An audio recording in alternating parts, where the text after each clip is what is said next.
Thanks for tuning in to the Better Sports Network. This is the High Stakes Fantasy Football Show presented by the Fantasy Football Players Championship over at myffpc.com. I am your host, Eric Balkman. Follow me on the X at Eric Balkman. You can also follow the FFPC on X at FFPC. We have a wonderful show for you tonight, a lot of rookie discussion. So if you come for the rookies tonight, you will be thrilled at everything we'll be talking about. We'll also get into some veteran stuff as well, because I think anytime we're talking Dynasty, we're always talking veterans, what to do, buy, sell, trade, cut, what have you. That is all going to happen on tonight's show.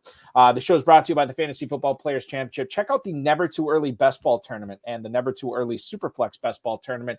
$40,000 and $10,000 grand prizes, respectively. $125 and $35 entry fees. Those tournaments are running through April 24th, which is the first day of the NFL draft. Then they will slam down like an anvil. I don't know, something that slams down hard. 30-second, 60-second, 2-hour, and 6-hour clocks are available for those drafts, as well as the FFPC Big Gorilla Tournament, a $1 million grand prize, $350 entry fee. Drafts already running now, including the early Rampage portion of the tournament. If you're entering the Big Gorilla right now, you're automatically entered in the early Rampage tournament. It is 2 tournaments for the price of $1 million grand prize, $10,000 grand prize. And don't forget about the 7 Bananas promotion. If you continue to get that 7th pick, 2, 3, 4, and then 5 times in a row, you're going to get a free $125 best ball team, a free FFPC main event team, a free $10,000 high society entry. And if you get it 5 times in a row, boom, Jungle Safari for 4 is all yours. myffpc.com.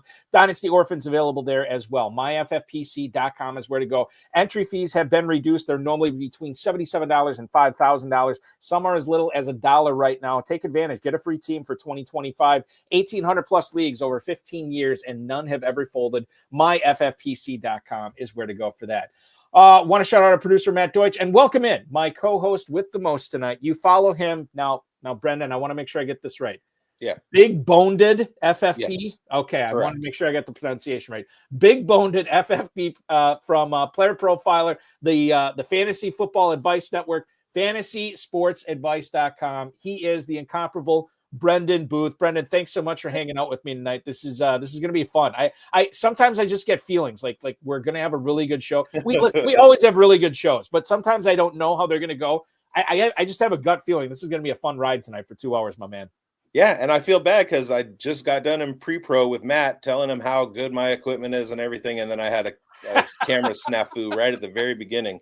But yeah, you all got to see my Jaxon Dart as Darth Vader avatar, so which is great. That was pretty cool. And we will be talking Jaxon Dart tonight for sure when we get into the rookies. Can you, before we get into the actual analysis, can you kind of give us the lay of the land? Not necessarily how you got into the industry, but what you're doing in the industry right now. So I am grinding hardcore right now. I'm on 3 major platforms, Player Profiler now, plus I'm on Fantasy Sports Advice Network, and I'm on the Undroppables. We have a Dynasty show that airs on Thursday nights on FSAN, we record it on Thursday nights on FSAN, and then it drops on the Undroppables and Fantasy Football Plus on YouTube the next day. So it's kind of a situation where we're premiering it on FSAN, and then the recording comes out, but it's elongated. So we cut it off and cut it in half, and then when it goes out on Undroppables and on FF Plus, it's actually there's an after party, an after show. It's pretty cool. This is the After Dark portion. Yeah. Okay. Dynasty Pulse After Dark. After Dark. I have a Dynasty show on Player Profiler now on Tuesdays. I have a news show on Player Profiler now on Fridays. Undroppables, I'm the Raiders correspondent for our Uncovered series, which is all distinct content creators for each individual team. We do have a lot of teams available, so if anybody wants to get the hookup and do your own content creation for your favorite team, reach out to me at my Twitter handle, give me a DM, and we'll hook you up. You can do your own show. I just saw your Raiders necklace in the background, and now I'm chuffed. I'm absolutely stoked now. So I have to explain this because people say this all the time. I am not a Raiders fan, but I am not a Raiders hater either. Okay. The Raiders thing comes from my Friday night show that I do with the KFFSC commissioner, Farrell Elliott, for the FFPC, not the High Stakes Fantasy Football Show, which we're doing now, but the High Stakes Fantasy Football Hour. Farrell is a big Raiders fan. Okay. And one of our longtime viewers of that show bought this illustrious Raiders necklace. And he said, this is a little way to kind of, I wouldn't say like perturb Farrell, but like anytime we talk Raiders, I take that chain off, I put it on. Maybe when we get into the Jaxon Dart, not Jaxon Dart, the Raheem Mostert portion of the program, maybe I'll don that. I don't know. I just don't know what's going to happen. Anything possible here. Let's get into it here. This is going to be fun, Brendon. I want to kick things off in the Pacific Northwest, where Newman from Seinfeld learned how to climb trees. Cooper Kupp has signed a 3-year, $45 million contract with the Seattle Seahawks to pair with Jaxon Smith-Njigba. I don't want to say the lazy analysis on this is that these guys are both slot guys and they are not complementary. It's a duplication of skills. I don't want to say lazy, but I think that was my immediate reaction to it. I've heard other people say this as well. Your thoughts on Kupp and Smith-Njigba, who is going fairly high in the FFPC Never Too Early Best Ball tournament right now. I think he's at like the 2-3 turn. What do you think Kupp's effect is going to be on Smith-Njigba's numbers? And bearing in mind that Ryan Grubb is no longer the pass-happy Ryan Grubb that was there last year, no longer there, apparently because Mike McDonald thought there was too much passing. I could see potential regression from Smith-Njigba just in general. I could see potential regression from Smith-Njigba because of Kupp, and I could see potential regression for Smith-Njigba because of no Ryan Grubb there anymore as well. I like Smith-Njigba. I think he's really, really talented. I loved what he did last year. But now that Kupp is in the fold, how do we handle Smith-Njigba? I'll let you talk about Kupp as well in his new digs in Seattle. I think the first thing that we have to assume in the thought exercise is that Cooper Kupp stays healthy and plays 17 games. If that is the case, then obviously he's another mouth to feed in an offense that JSN, or as I like to call him, Kanan Smith-Njigba's brother. Who is Kanan Smith? I saw this. Who is Smith-Njigba? I don't get that. He's a minor league ball player for the Pittsburgh, formerly for the Pittsburgh Pirates. I think he was with the Seattle Mariners for a little bit. Are they really brothers? Are they brothers in real life? Yeah. I didn't know that. Okay. Yeah. I'm learning tonight. This is good stuff. So 2 professional athletes as brothers. And I just came across it in a pack of Topps cards, Kanan Smith-Njigba, and I was like, oh, okay. So the first that you said lazy analysis. I agree with you. It's not necessarily lazy. It is the first thing that comes to mind is, okay, we have 2 slot receivers. Last year, Cooper Kupp had 57% of his routes run out of the slot. JSN was at 74%. That doesn't seem like they're compatible. Then you start talking about Clint Kubiak and the fact that he comes from the Shanahan route tree or Shanahan coaching tree. The Shanahan coaching tree likes to utilize receiving running backs, a tight end a lot. They like a do-it-all wide receiver similar to Deebo Samuel, that kind of thing. Kubiak had the New Orleans Saints cooking for the first couple games last year, and a lot of that was on the arm of Derek Carr. So if they are going to continue at a volume pace like that, I think you can feed both of those mouths. It doesn't look like Lockett is going to be returning to Seattle. So I look at it as JSN being the primary receiver. They did give a vote of confidence to Cooper Kupp with that contract. To sign a guy his age with his injury history to a 3-year deal is kind of wild to me anyway. But even though Smith-Njigba ran 74% of his routes out of the slot last year, it doesn't mean that they don't have in mind maybe making him a full-time Y guy, running motion stuff, maybe lining up on the outside. We don't know, but we have to assume that that's the case. If that's the case, Cooper Kupp probably won't have much of an effect on JSN, and I am here to catch him when he falls because I want that value suppressed. He absolutely broke out. We knew it was coming. Going into the 2023 season, we kind of knew where the top 3 rookies were going to shake out. We knew that Addison was going to get more of an opportunity at the beginning, but JSN was probably a superior wide receiver, and Quentin Johnston was kind of an afterthought. And that kind of is exactly the way that it played out. In 2024, JSN has this huge monster year, and I don't think that Cooper Kupp is going to do much to kill that. So let that value be suppressed and take advantage. Kupp right now, speaking of the value, wide receiver 46, Brendon, 9-11 is where he's going in the FFPC Never Too Early Best Ball Tournament. Shout out to Fantasy Mojo and Darren Armani at Fantasy Mojo on the X, fantasymojo.com. Anytime I cite ADP on this program, it is all due to what he's doing there. Cooper Kupp, wide receiver 46, Luther Burden and Emeka Egbuka right in front of him, Matthew Golden and Jaylen McMillan right behind him.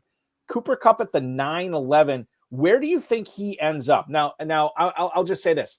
Let's take this Never Too Early tournament as the rubric here. We know that this shuts down April 24th, so you got about a month of drafting left. How high does Kupp go up? If he's at the back end of the 9th round, well, I shouldn't say how high is he going to go up, Brendon. I should ask you this. How high is too high for Kupp? Like, when does he cease becoming a value? Because to me, I'm with you right now at the end of the 9th. That's still a value for Kupp.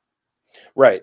And I mean, Kupp has the opportunity to absolutely outplay his ADP as it stands now if he can put together a full season. The problem is he hasn't done that since 2021. Mm-hmm. So is that something that you're going to invest in? I don't think so. Is that something that you're going to look at those guys coming right behind him, especially Egbuka, who profiles as a wide receiver 1, and Jaylen McMillan, who did take a hit in free agency with the re-signing of Chris Godwin, but broke out similar to how we kind of expected last year? Are you going to make the investment in Kupp over those guys who potentially would stay healthy and have more opportunity? And I don't think so. I think he's at a really, really great spot now, because if you're grabbing him in the 40s, he has the opportunity to play into a wide receiver 2, wide receiver 3 with a 17-game season. But are you going to take that chance is really the question. And I don't think I would. I think as much as we'd loved Cooper Kupp over the past several years, a guy we've probably loved even more so, who is also probably has his best football behind him. I'm not saying he doesn't have good football in front of him, but it's Tyreek Hill. Tyreek Hill is a guy that I don't think it was in 2024. I think it was 2023. Some people were taking him as the number 1 overall player in some FFPC drafts. He had surgery last month, I want to say, because of that wrist injury, that wrist problem that he had, which kind of dogged him throughout the whole season. He had this brief kind of like, I want out of here moment on social media. It seems like they have figured it out and that he's going to be okay. Wrist injury, Tua Tagovailoa going down. And then we saw a huge concentration on Mike McDaniel's offense going to Geno Smith and Devon Achane in the passing game rather than Jalen Waddle and Tyreek Hill. Was that because the Dolphins line couldn't block long enough for Hill and Waddle to get open? I think that's a fair assessment. I don't know what it is. But Tyreek Hill did not do what a lot of people were hoping for last year, Brendon. And if I look at his ADP, it's kind of reflected in that. He's fallen to wide receiver 13. He's the guy going right after JSN right now at the 303. Does that sound like a good spot that you want to be in business with? How likely is a comeback or a bounce back year for Tyreek Hill in 2025? I think a comeback is very, very likely. Again, just there are some things that we have to wish cast, like Tua staying healthy. But one of the things that I like to look at is a regression, a positive regression to previous efficiency. And his efficiency rates were down last year from his career norms, which means that if he's healthy and his quarterback is healthy, he's going to return to his career levels of efficiency. So that's why they have comeback player of the year candidates and things like that. You have guys who they take a dip and then they tend to bounce back. Now, again, the chances of that happening at 32 years old or 31 years old are a little bit different than when you're 27. But I think the way that Tyreek Hill plays, I mean, let's not forget 2023, he was trying to get to 2,000 yards and he came pretty darn close. Mm-hmm. So even a small step back from that, he's still in that top 24 range. I have no problem taking him in the 3rd round. I have zero problem taking him in the 4th round and expecting him to be a wide receiver 2 candidate. Yeah, I mean, I think if you're getting Hill as a wide receiver 2 this year, he's among the higher end wide receiver 2s, and it makes perfect sense that you would be able to form a potential juggernaut there. I mean, you think about just looking at how this lays out right now. If Hill is going in the early 3rd, that means that you could start off your draft with, if you wanted to, I mean, if you want to go crazy, you could go Jamar Chase, Ladd McConkey, Tyreek Hill to start off your draft. And I say crazy like wide receiver crazy. I'm not saying that's crazy. I'd love that start if I was or JSN instead of McConkey. Or JSN, or you could skip Chase if you want to get your hero running back, you could get Barkley or Bijan Robinson or even Jahmyr Gibbs up at the top as well. So I think Tyreek Hill as your third player off the board, I think you're doing it right.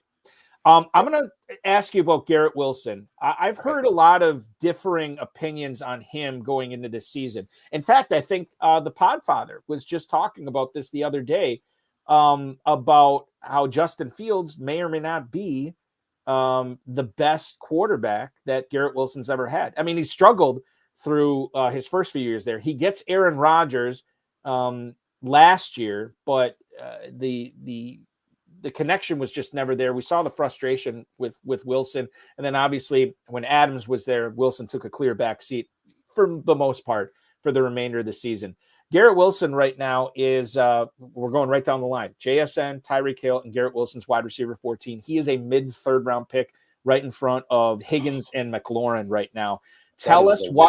Okay, now tell us why that is such an appetizing ADP for Wilson right now. So what you just did was you hammered his 2024 season with all of the problems that he had to deal with, and he finished wide receiver 10 in scoring. Yes. Okay, now we have to take a look at Justin Fields. Justin Fields, when he was with Chicago, was one of the least efficient quarterbacks in the NFL. In fact, according to the Football Outsiders RIP, they're in their DVOA for quarterbacks, he was ranked 34th. That meant that he was ranked below a lot of the backup quarterbacks, and he was even behind Zach Wilson. So even if Fields goes there, it doesn't mean that he's the best quarterback now that Garrett Wilson has played with, because he was worse than Zach Wilson. But there is something to look at in Chicago when Fields was there from 2021 to 2023, and that's DJ Moore. DJ Moore had 2 seasons with more fantasy points per game when he had Fields at quarterback than he did last year with Caleb Williams. He had 163 targets as a rookie and only 4 fewer targets in 2023 than he had last year.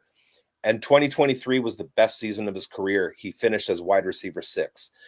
I'm not scared of Wilson with Fields, because even as bad as Fields is, he has shown that he can support a top 10 wide receiver, which Garrett Wilson was in a terrible situation last year. And if the Jets are building their team and Fields comes in and he's even the slightest bit improved from what he did in 2023, I think Garrett Wilson is going to be fine.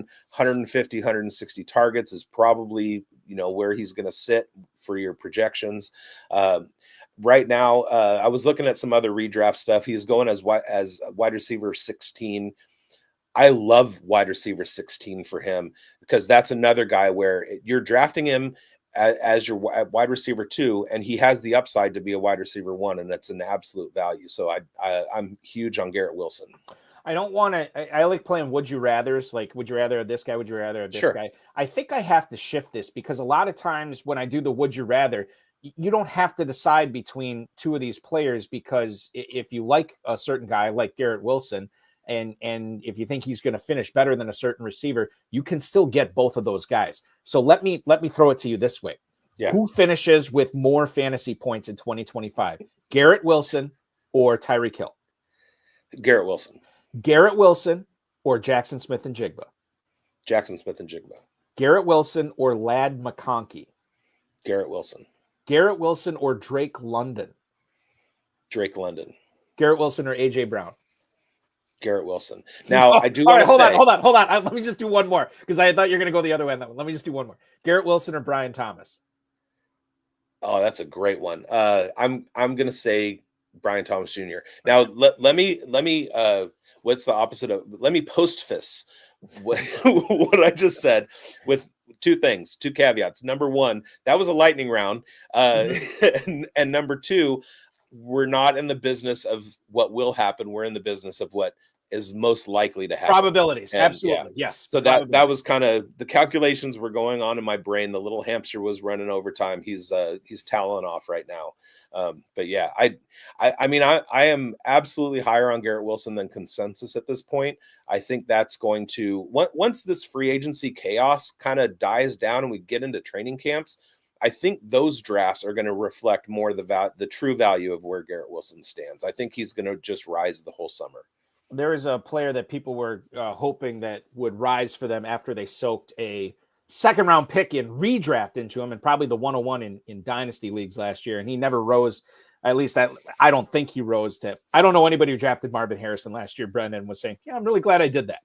Nope. The Dynasty aspect, though, when you consider so much people who maybe tanked for the 101 and got Harrison, and now maybe have the endowment effect where they believe that he is worth more than than he actually is. So you may not be able to swing a deal. You may get people who drafted him at the 101 in Dynasty last year who believe that they would be selling him for 50 cents on the dollar right now. Like that would be the going rate because nobody's going to give them what they believe is fair market value. You have to consider that as well. But Harrison has fallen. Redraft leagues, he is going as wide receiver 17 right now in the FFPC. How likely would it be for you to call Marvin Harrison a dynasty buy, a guy that you need to go out and try to get right now, considering that he let a lot of us down last year, and we don't know if that's going to turn around. He didn't let a lot of us down, or he didn't let everyone down. Okay, yeah. So I had a model, and you can find it on if you just type in 1D/RR in the Twitter search, and it should be the third tweet down. And I hit and I missed on Malachi Corley. Forgive me. It was purely analytics based. But that model, that aggregation of analytics showed that Malik Nabers was the best wide receiver in the class. Ladd McConkey was number 2, and Marvin Harrison Jr. was number 6. So I was loaded. I was absolutely over my skis with Malik Nabers and Ladd McConkey shares last year. And I think I might have had Marvin Harrison Jr. on maybe 1 or 2 teams. He did go 101 in my Dynasty home league draft, where I sat 102 and immediately took Malik Nabers very happily. And it's not that I saw it coming. It's just that I had indicators that other people were going to outproduce him. And then he landed in Arizona. Looking at his catch rates with Kyler Murray as his quarterback is very, very scary. He's in the 50% range of catchable balls. Meanwhile, Trey McBride is in the 70%. What that indicates to me is that Kyler Murray has trouble getting the ball down the field, but he's perfectly fine in short area passing situations. That might be reflective of his height. If that's the case, Marvin Harrison Jr. is probably not going to spike until sometime when Kyler Murray is no longer his quarterback. So I'm not in a position right now where I'm interested in buying Marvin Harrison. What I'm waiting for is for him to start off 2025 with a similar dip in production to what he did in 2024 and go then mid-season. Grab him then because his value will be even lower. And I can't think of many people who would be primed for a bigger third-year breakout than Marvin Harrison Jr. We love the Brian Hartline OSU wide receiver school. Jaxon Smith-Njigba we already talked about. We talked about Garrett Wilson. We haven't talked about Chris Olave, but that certainly could be a conversation. Marvin Harrison Jr., Emeka Egbuka coming out, it's just a rich pool of wide receiver talent. Brian Hartline knows what he's doing, and he knows what to do with the kids that he recruits. Marvin is one of those guys, and he's got the bloodline, and that's why everybody was so excited about him. He just landed in a disastrous situation for his fantasy production, and I don't like him into the top 12 at any point until Kyler Murray's not his quarterback. This, to me, from what you're saying here, this sounds like a Murray problem. This is not a Harrison problem. Correct. Okay. Yeah. Interesting. Let's get Joe Flacco to Arizona stat, and we'll get Kyler Murray could go to your Raiders. How would you feel about that? Shout out to Chev. I just got bricked up in the concrete aisle. Davante Adams. I don't know how I transition. Davante Adams is now a Los Angeles Ram. Very excited about this from fantasy for fantasy purposes. The fact that Matthew Stafford is going to be the quarterback, the fact that you still have Puka Nacua there. We know how much the Sean McVay offense is continue to target receivers as a change of pace from targeting receivers. That's basically all they do is they target receivers in that offense. Adams is probably going to be the number 2 there. Are you worried about the age? Where do you think he finishes among receivers this year? And I'll tell you this right now, and I know we don't like to speak in absolutes, but Davante Adams right now in the Never Too Early FFPC Best Ball Tournament is going as wide receiver 20 at the 409. This is Xavier Worthy, Mike Evans territory. How do you feel about Adams? Not from a dynasty standpoint necessarily, sure, Brendon, but from just for a 2025 solely 2025 standpoint. I love that ADP at 20. I feel like his chances of finishing within the top 12 in LA are absolutely huge. I could see him and Kupp being absolute monsters. If we get Matthew Stafford back to a 450 to 500 attempt season, both of those guys are going to be the beneficiaries of that. Davante Adams had a great year last year, despite the fact that he only played 14 games. He may be slowing down a little bit. He had a pretty bad concussion in 2023 with the Raiders. You saw him with some shoulder problems in that Netflix special. He had an injury issue last year with the Raiders before they traded him away. So he was down in games, but his fantasy points per game still sustained at what he does in his career.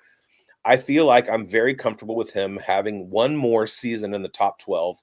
We know that's the type of receiver he is. If he can stay in the 130 to 140 target range, I think he's definitely going to exceed the ADP of 20. So for you, as far as like the age aspect, you did not see enough of a drop off that would say, hey, exercise caution when drafting him there. No, because it's a different situation to Tyreek Hill. I come from baseball analytics first and kind of fell into football. But one of the things about baseball players is that the first thing to go is speed. As you get older, speed goes. So if you rely on speed as your ceiling for talent, and that starts to go, that's going to hurt. Davante Adams has never been a burner. Mm-hmm. He's a guy who he is extremely efficient with his route running. Tactician. He's a total tactician. Yeah, exactly. So he's going to sustain. Look at Jerry Rice. Jerry Rice played into his 40s, and he was still effective the entire way there. Because Jerry Rice wasn't even as fast as Brendan Rice, he just learned how to run routes, how to beat cornerbacks with his brain. Davante Adams is a similar player. He had a late breakout because he wasn't utilized because he didn't have that speed as a cachet.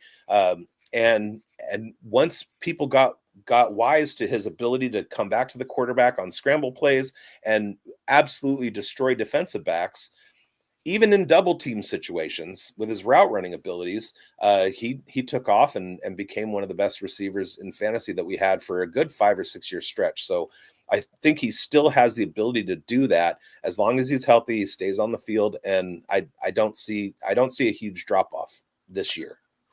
Just real quick, and we're living in the matrix with this question on YouTube from R. Shafe, but I'll ask it anyway. Would Marvin Harrison Jr. have thrived as a Giant? In other words, without Kyler Murray there, if he would have gone to the Giants instead of the Cardinals, and maybe Malik Neighbors goes to the Cardinals instead, would that have changed his 2024 drastically? I think it would have, but I don't think it would have changed as much as like it wouldn't have made him Malik Neighbors. They do two different things on the football field. Malik benefits from the fact that he can get open anywhere, and Marvin's route tree is a little bit more conservative than Malik Neighbors. But I think that better quarterback play with somebody who had the ability to get the ball down the field to him. I think that would have changed a lot. Continuing our wide receiver discussion, the other big domino to fall was DK Metcalf going to Pittsburgh, Brendon. It was an exchange for a 2025 second-round pick, 5 years, $150 million contract. So now the Steelers have Pickens, they have Metcalf, and they have, I don't know, at quarterback. And I don't think the Steelers know what they're going to have at quarterback. I phrased this question wrong on the show sheet because I don't like it when people ask me this question. Can DK Metcalf succeed in Pittsburgh? Yes, he obviously can. The question should be, Brendon, will DK Metcalf succeed in Pittsburgh? And I guess we got to find out who the quarterback is right now. If you're drafting in the never too early tournament, or if you're making dynasty trades right now, that you don't have the luxury of knowing who the quarterback is going to be. Metcalf, wide receiver 25. He's going in the mid-5th round right now. What's your outlook on him going from Seattle to Pittsburgh? I think so. Okay. So number one, the quarterback situation, it looks like it's either going to be Russell Wilson or Aaron Rodgers or Shedeur Sanders. Those seem to be like the three options. Okay. Now let me stop you there. Yeah. If those are the three options, I mean, aren't all of those pretty solid? And then Metcalf is being undervalued because of the uncertainty there. Like people, I think would be letting him slip a little bit right now because, well, yeah, it could be those guys, but what if it's somebody else, right? Right. So yeah, the question, can he succeed? Yes. Looking at Drake London in 2023, he was PPR wide receiver 37. He had 110 targets. That was in the Arthur Smith offense. I would not be very surprised if DK Metcalf kind of repeats that, which puts him with his depth of target in the 25 to 30 range. I think he's going to have to exceed that target potential. Will Arthur Smith do that? Did George Pickens get that last year? The thing that's baffling, so I went and I started looking at their route trees, and DK's primary 3 routes are 9, slant, and dig. Pickens, 9, slant, and curl. So basically, they're both lining up in the same spot. They're running the same things. They're either going to go all the way down the field on a go route, or they're going to slant across the middle, or one's going to come back, the other's going to cut across. Not real diversity there. And I don't know how you do that with 2 guys running the same thing. Does that mean that George Pickens is going to be traded away? Is he a trade candidate? I feel like the big thing last year was his attitude, and I think that soured him to the organization, and that's why they invested so highly in DK Metcalf. When you have 2 guys who are they're basically the same player on the field, and there's a heavy investment in one over the other, you have to lean towards that other guy. So I think no matter what happens next year, DK Metcalf is the wide receiver 1 in that offense, and George Pickens might be an afterthought, might not be targeted as aggressively, might be, traded away from Pittsburgh.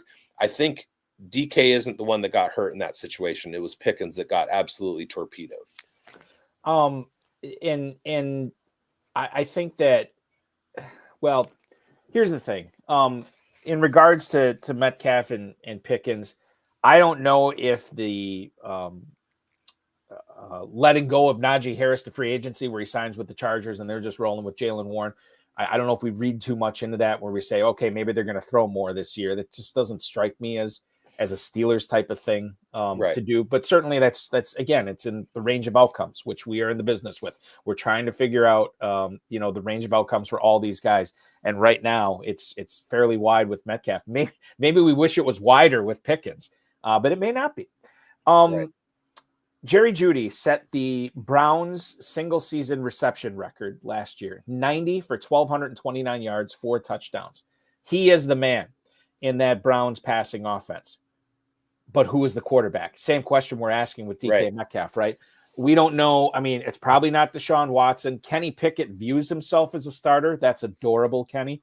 But I think the other thing that we have to allow for is maybe Russell Wilson goes to Cleveland. Maybe Aaron Rodgers goes to Cleveland. Like maybe they take one of the top 2 quarterbacks in the draft or top 3 quarterbacks in the draft, and that's the guy here. What's the proper way to handle Jerry Jeudy in dynasty leagues? Do we turn a blind eye to the quarterback and bet on the talent, knowing that this guy showed what he can do last year? It's not like his quarterbacks were awesome last year. He didn't have Pro Bowlers throwing to him. So how would you, if you had Jerry Jeudy in a dynasty league right now, or maybe if you didn't, would you be looking to acquire him? Would you be fishing around to see, maybe this is a distressed asset right now that I can pick up?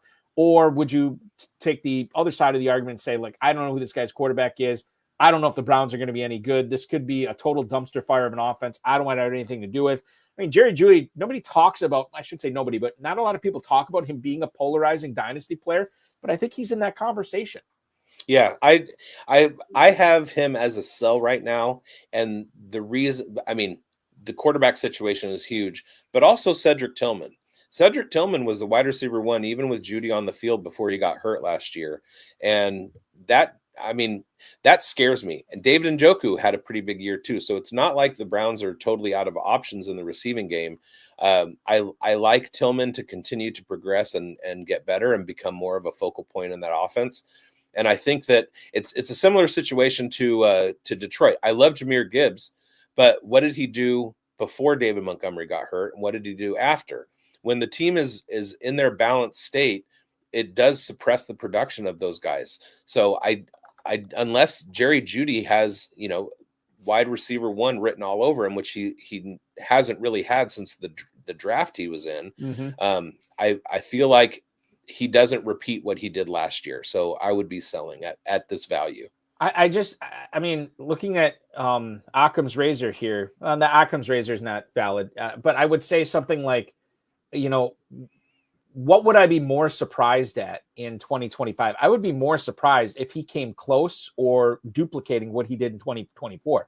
I would not be surprised at all if he took a step back and did not show the efficiency that he showed this past season. That to me is less surprising, which is probably why I'm with you on this. If I have him, I'm shopping him around, and I'm certainly not trying to take him on in a trade at this point. You always kind of have to look at, especially when you have a big enough sample size, you kind of have to look at where's the outlier. Mm-hmm. And if you have a bunch of mid seasons and then a huge spike season because the wide receiver one got hurt, that seems to me like it feels like the outlier. I want to go back to a Davante Adams question from our man Dynasty D. Dustin wants to know, Davante Adams, this isn't a Dynasty rookie draft. Would you go Davante Adams or would you go the 201? Thanks for checking in, Dustin. Dustin, part of the Dynasty D-Gens and one of my fellow player profiler guys. Is he a mock draft rival with you? That's the true question here. He has, but the last two that I was in, he sniped Brock Bowers from me. I thought getting in at the 110 in the mock draft would be like fair value for Brock Bowers, and he took him at the 9. So the next one I was in, I went even earlier, grabbed the 8 spot, and Brock Bowers went at 106. So I just have to keep moving up. I would rather have Davante Adams. Obviously in a vacuum, but if you're looking to rebuild, or if you need the draft capital, you are parting with Davante Adams for the 201, right? Yes, correct. Okay. I'm giving up. But that's the only scenario. Yeah. No, I'm sorry. I'm describing this horribly. I'm saying if you are trying to rebuild, you would rather have that. You would give up Davante Adams to acquire the 201 for this. Correct. Year, right? Okay, but that's the only scenario in which you do it. Right. I feel like Davante so I tend to play Dynasty with a win now approach. And so I'm looking at what's the potential for next year's production. And then I will deal with the player values down the line. Okay. It's not always successful. I get stuck with a lot of players that I had high hopes for. But I feel like going into 2025, Davante Adams is going to outplay whoever you get in your rookie draft at the 201. Now, if it was in a startup draft, 201, I feel like that's a little bit high. Yeah, no, it's the 201. You would take the 201 totally in a startup. Yeah, 100%. Yeah.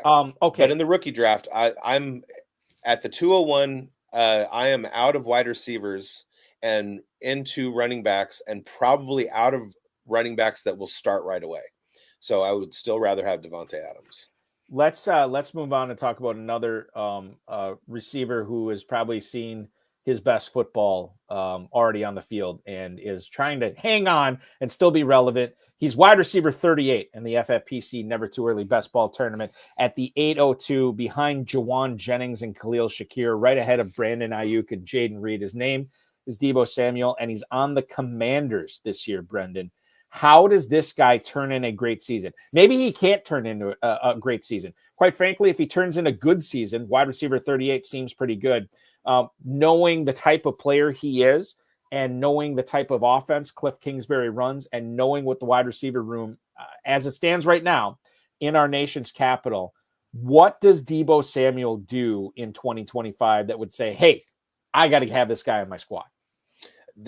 He has to stay healthy and he has to increase his target share from last year. It seems like the 49ers kind of moved off of him a little bit to focus on other parts of the offense. That might have been the Christian McCaffrey effect, where they were trying to run the ball a little bit more, just, for time of possession stuff. He also has to positively regress in the red zone. He saw his red zone targets and touchdowns go down. Touchdowns, obviously not something that we can rely on, but he does need to increase his output in the red zone. And he'll need to be more of a focus in Washington. I can see that happening. Now, Deebo for me is the prime example of there are no bad players. There are just bad values. And for the last 2 seasons, going into the season, I was absolutely out on Deebo Samuel. He was on my do not draft lists, had zero faith in him. And I was rewarded handsomely with the players I was able to acquire because I was staying away from Deebo. This year, I'm back around. I'm pro Deebo. One of the reasons is because Adam Peters is running the show in Washington. Mm-hmm. Adam Peters, formerly from the GM of the San Francisco 49ers, he knows exactly what he has in Deebo. They moved on, I want to say, from Brown and Zacchaeus already. I feel like that's a vote of confidence for Deebo Samuel. We're bringing you in as a free agent. We're giving you a big pile of money. You're going to go out there and you and Terry are going to tear stuff up. And so I feel like his usage is going to increase from last year in that Washington system. And Adam Peters knows what he's doing. One of the best ways to get yourself on my roster is to be somebody that Adam Peters likes. It probably paid off that Samuel and Peters were in San Francisco together for his new opportunity in Washington. Speaking of Washington, they have another new receiver as of about 6 hours ago. And it's Raiders legend. His name is Michael Gallup, Raiders legend. How long was he with them? Like 8 weeks? 6 weeks? 6 weeks. Something like that. And then the opportunity for him in Las Vegas was so great. He said, you know what? I'm good. I'm hanging it up. And he retires from the NFL. Now he comes back. I think he met with the Seahawks. He signs with the Commanders. This guy was a former 3rd-round pick, tears his ACL in 2021 and really has not been relevant fantasy-wise since then. Now, Dan Quinn was the defensive coordinator in Dallas when Gallup was there in his golden years, for lack of a better term. He comes in behind McLaurin, behind Samuel. I'm kind of out of Derek Greer pointing this out in YouTube. He wants to know what our thoughts are on this signing. I have no interest from a dynasty standpoint. I have even less interest. I have just a little bit more interest in redraft, but I don't see how this guy takes a year off, comes in, signed 2 weeks after free agency started, and is somehow going to be a guy I need to care about in fantasy this year. Maybe the bigger question is how does he affect McLaurin and Samuel? I don't think he has a big impact on either one of those guys. I'm just kind of out on Gallup in general. I don't want to say it's a nothing burger, but whatever, the notch above nothing burger is, I think that's what this Gallup signing is. I haven't looked at the contract, but I can't imagine it's more than a 1-year deal in the $1 to $2 million range. And that is a prime cut candidate when 53-man rosters come out. A lot of times you have an organization that brings in guys that their administration is familiar with, and they keep them around in camp. The system, coach up these guys. We can count on you to be a body that's going to show up. And then when the team is made on 53-man roster day, those guys all go bye-bye. Yeah. And I could very easily see that happening with Gallup. I mean, who didn't he beat out last year in Las Vegas? He did not win a job over some pretty Tre Tucker's one of them. Spoiler alert. Yeah. Let's do that. Let's just go to Tre Tucker right now. Okay. Why? And I mean, we could talk about Dynasty. There's short benches in the FFPC for Dynasty. So maybe this is less a Tre Tucker dynasty discussion, but redraft for sure. Looking at the never too early best ball ADP, Tre Tucker is wide receiver 100 going in the 20th round. Brendon, why should we not forget about Tre Tucker in our best ball drafts this year? One of my favorite things to do in the offseason is make a list of the second-year wide receivers and then start to scout them, because my favorite thing in all of fantasy football is the third-year breakout for wide receivers. Tre Tucker is going to be a third-year wide receiver in 2025. That's not the whole story. Doing some digging after the Geno Smith trade, Geno Smith ranked among the top three quarterbacks last year in deep accuracy and deep completion percentage. He's definitely elite in being a deep passer. And then going over to Tre Tucker and looking at some of his stuff, he had an 88.4% snap share, ran 90%. He had a 90.4% route participation and ran 618 routes. He ran the fifth most routes in the NFL last year. Mm-hmm. He had a target rate of 13%, which was 104th. Something has to give there. The thing about Tucker is that he was 21st in deep targets.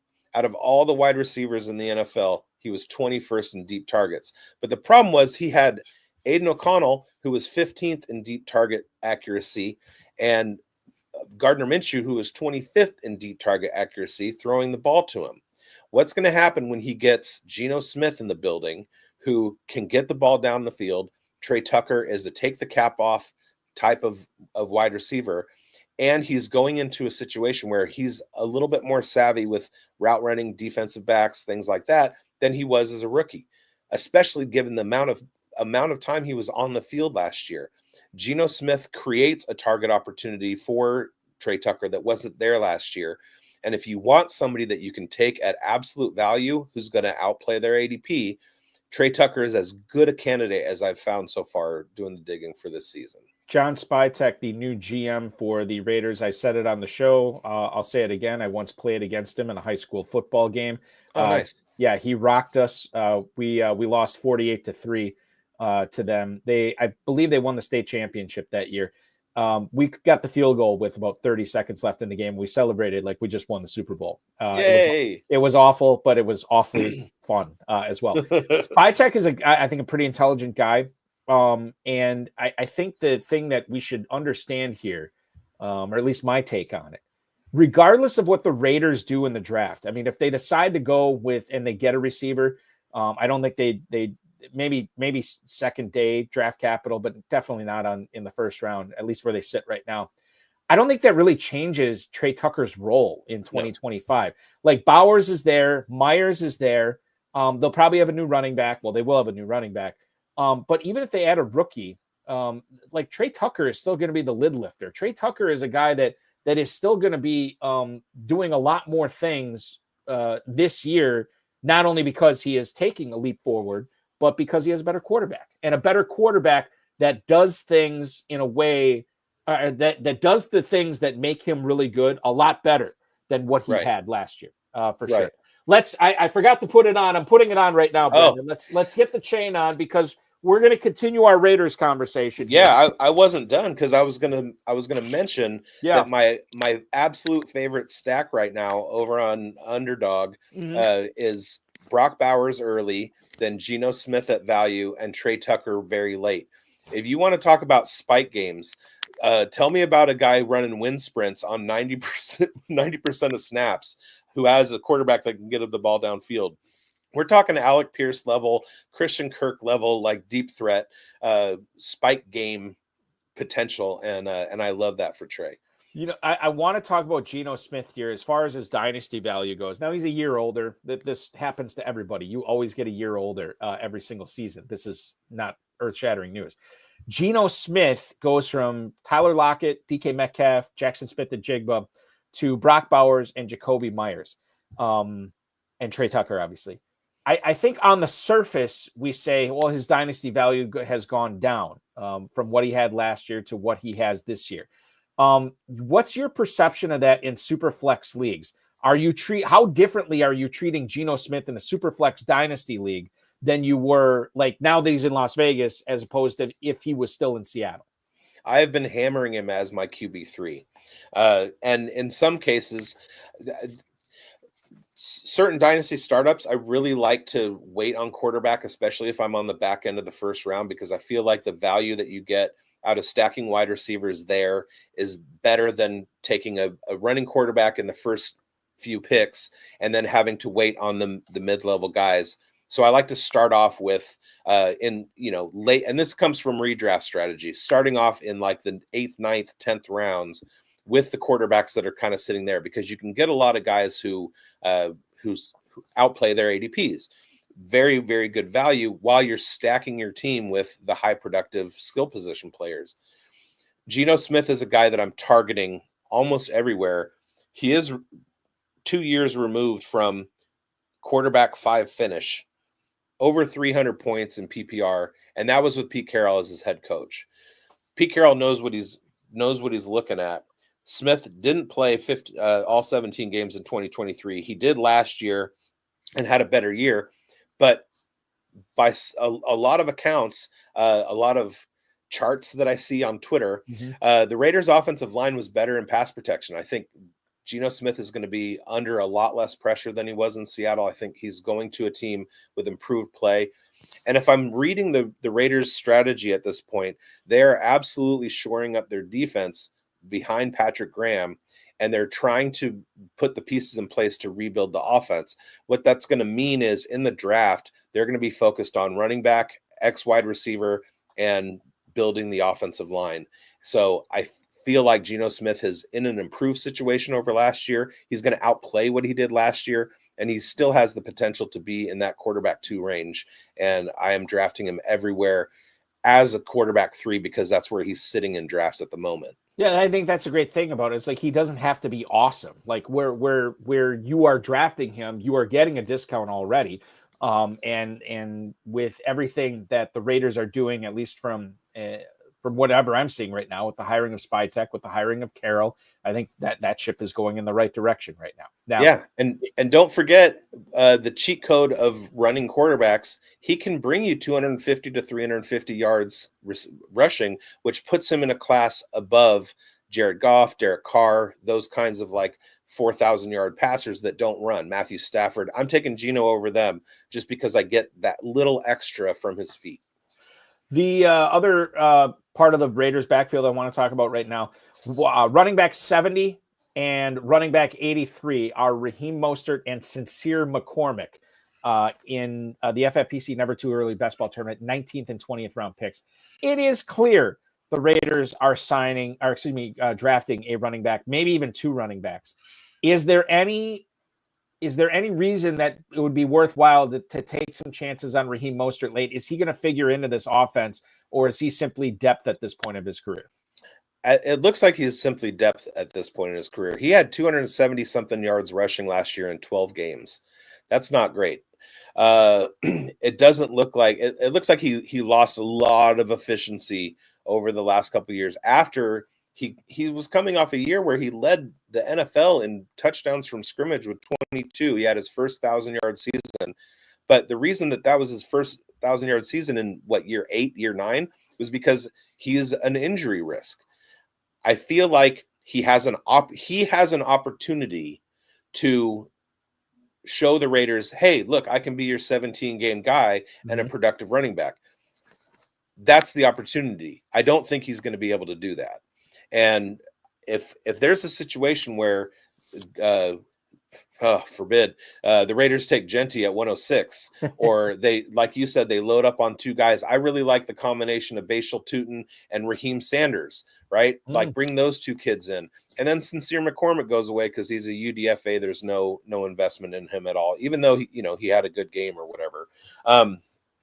I feel like Mostert gets outplayed. Abdullah is too old, and they really address it in the draft. And the way the Raiders backfield is right now, they have more running backs rostered than any other team in the NFL, and they don't even have the one who's going to be starting game 1. Right, exactly, which is wild. But hey, listen, this is the NFL. Nothing should surprise us anymore. And one of the things that we will be watching for is who the Raiders go with on day one, maybe. I mean, with Genti, that's a possibility. Day two, yeah. And then maybe day three, they go bang, bang with running backs this year. That is the running back situation. Let's talk about the receivers. I want to take a quick break. When we come back, let's talk about Tetairoa McMillan. Let's talk about Matthew Golden. Let's talk about Jayden Higgins and Jaylen Noel. Are we settled on Noel? Is it Noel over Noel? I say Noel. No. Okay, that's what I thought. So we're going to do that. We're going Noel, to talk about those Christmas guys. in French. And yes, Jack Bech, too. We'll talk about him and more. He is Brendon Booth from Player Profiler, hanging out with us here tonight on the High Stakes Fantasy Football Show on the Better Sports Network. Don't go anywhere. Eric Balkman, Brendon Booth, back after this. Andrew Cooper here of Fantasy Alarm. And if you're anything like me, football season never ends. Super Bowl's over. Who cares? We got the combine. We got the draft. We got free agency coming up here. We got a lot of speculation to do. And the best way to take advantage of that is at myffpc.com. You know, mock drafts are fun. They're fine. But if you really want to get leverage, get in one of their never too early best ball drafts or never too early super flex drafts now, where you can take advantage of all your takes. I'm in there now because I got hunches, right? I got ideas for free agency. I got ideas for the drafts. I got ideas for the 2025 NFL season, and I want to get them on paper now. And I want to do so before the NFL draft, right? Before the cat's out of the bag. That's the beauty of these contests, right? You go in and you get set up, and the drafts are already going, and they end on April 24th, right when the NFL draft starts. So you can get in there, get all your takes in, take advantage of everything before everybody finds out what happens. Use promo code ALARM at myffpc.com when you get set up. They'll give you $25 when you deposit $35 or more, and you can get in these tournaments, the never too early best ball and the never too early super flex contest, to get your shot at $10,000 or $40,000 grand prizes.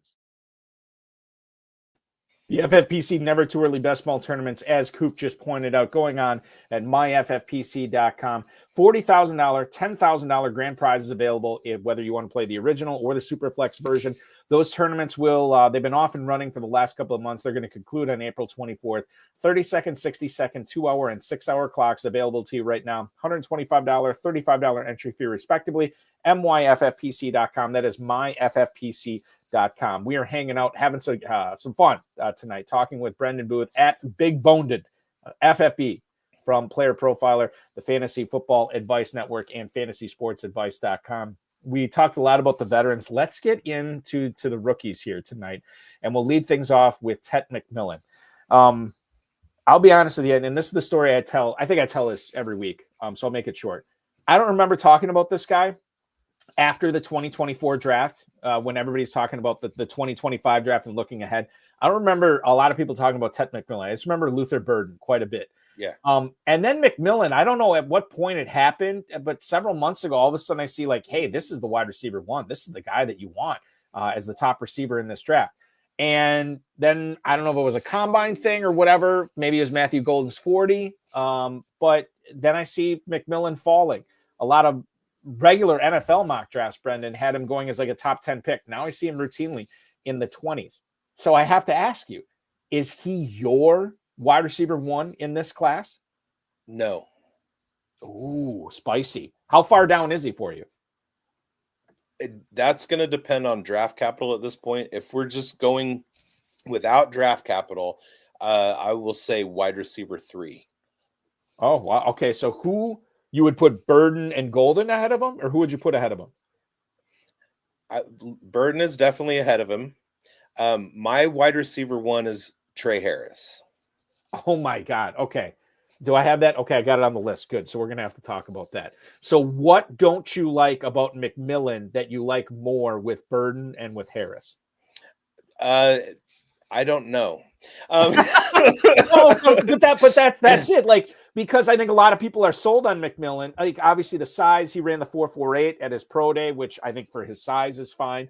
But I'm listen, I've talked about McMillan on this program seemingly every week. And I always say I'm a little bit nervous about this guy. I'm not sold on this guy. I've had people come on who are McMillan, I wouldn't say truthers, but McMillan defenders that will say, well, this is why I like him. This is why you should like him. And I'm still not sold on him. I don't know if it's just the fact that he didn't get great separation in college. I don't know if it's just I worry about, maybe I'm body shaming him a little bit, but I've seen big body guys like this that fail in the pros, and I've seen it a lot over the last 15, 20 years. I don't know what it is, but I'm very lukewarm at best on McMillan, and it sounds like you are not sold on him either. It's not necessarily that I'm not sold on McMillan. It's just I am very sold on Luther Burden and Tre Harris. Okay. So there are a couple things, and I've talked about this on my shows before. It's very similar to the scientific method. In science, you don't really come to a conclusion and then test it. You propose an idea, and then you try and figure out everywhere that you can make that idea fail. And I kind of do that in player evaluation. Everybody throughout the course of the rookie season kind of moves up and down my draft sheet based on the fact that I start with a take and then I hit it from every angle to see if it stays. And I have not done that yet with McMillan. I have not found a reason to not like him. I have found reasons doing the analysis on Burden and Tre Harris to like them more than I like McMillan. That might change, but at this point, that's kind of where I have them stacked. You mentioned the 40 time. I really don't look at 40 times a whole lot, except with tight ends. I tend to kind of dismiss them with running backs and wide receivers, just because we can see the analytics with their satellite speed. Are they hitting 22 miles an hour? Are they hitting 23 miles an hour? There aren't too many Tyreek Hill, Monterey Baldwins, but are they hitting those speeds that are going to be competitive on the NFL field? If it's yes, then I don't care what they did at the combine, right? Mm-hmm. But the big killer for me is the fact that McMillan is coming out of the Pac-12. And that's not the level of competition that I want to see a wide receiver succeeding against. I want to see a Tre Harris who has analytics that are absolutely off the charts, and that's against SEC defensive backs. So that's the one thing that kind of pushes McMillan down a little bit. If you're a big fish in a small pond, yeah, you're gonna produce, and that's exactly what he did. Tre Harris did the same thing in a much bigger pond.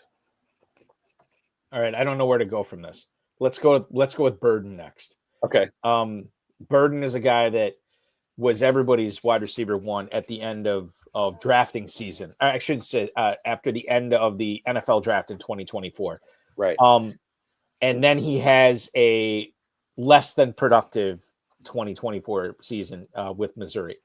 I know plenty of people that will have him as their wide receiver one and feel confident about that. He's right up there for you as wide receiver two. So clearly, where do you stand on Luther Burden the third? He's your wide receiver two, like he's wide receiver two for a lot of people. You just happen to have him ahead of McMillan right now. Right. What does he do well? How does he succeed in the NFL? What type of career do you think he's lined up for once he gets to the next level? So that last question I can't address yet. Because we got a landing spot, right? Right. And I have a point to make that will kind of address why I can't answer that. First of all, I have to start with he was a 5-star recruit. Mm-hmm. So like I'm starting there.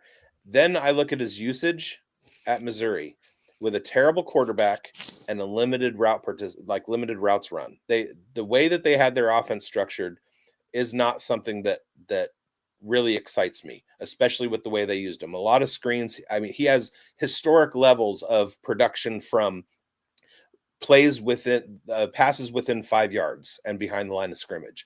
And the list of successful fantasy wide receivers who had similar rates in college is drastically low. There might have been 1 or 2 hits over the last 10 years, guys that were used the same way he was.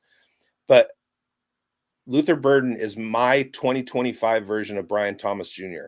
And when I say that, what I mean is I absolutely whiffed on Brian Thomas Jr. because everything that I was going on was his usage at LSU. what he did in Jacksonville did not resemble what he did at LSU at all. He was a very specific, very limited wide receiver at LSU, and he was asked to do everything on the field in Jacksonville, and he succeeded.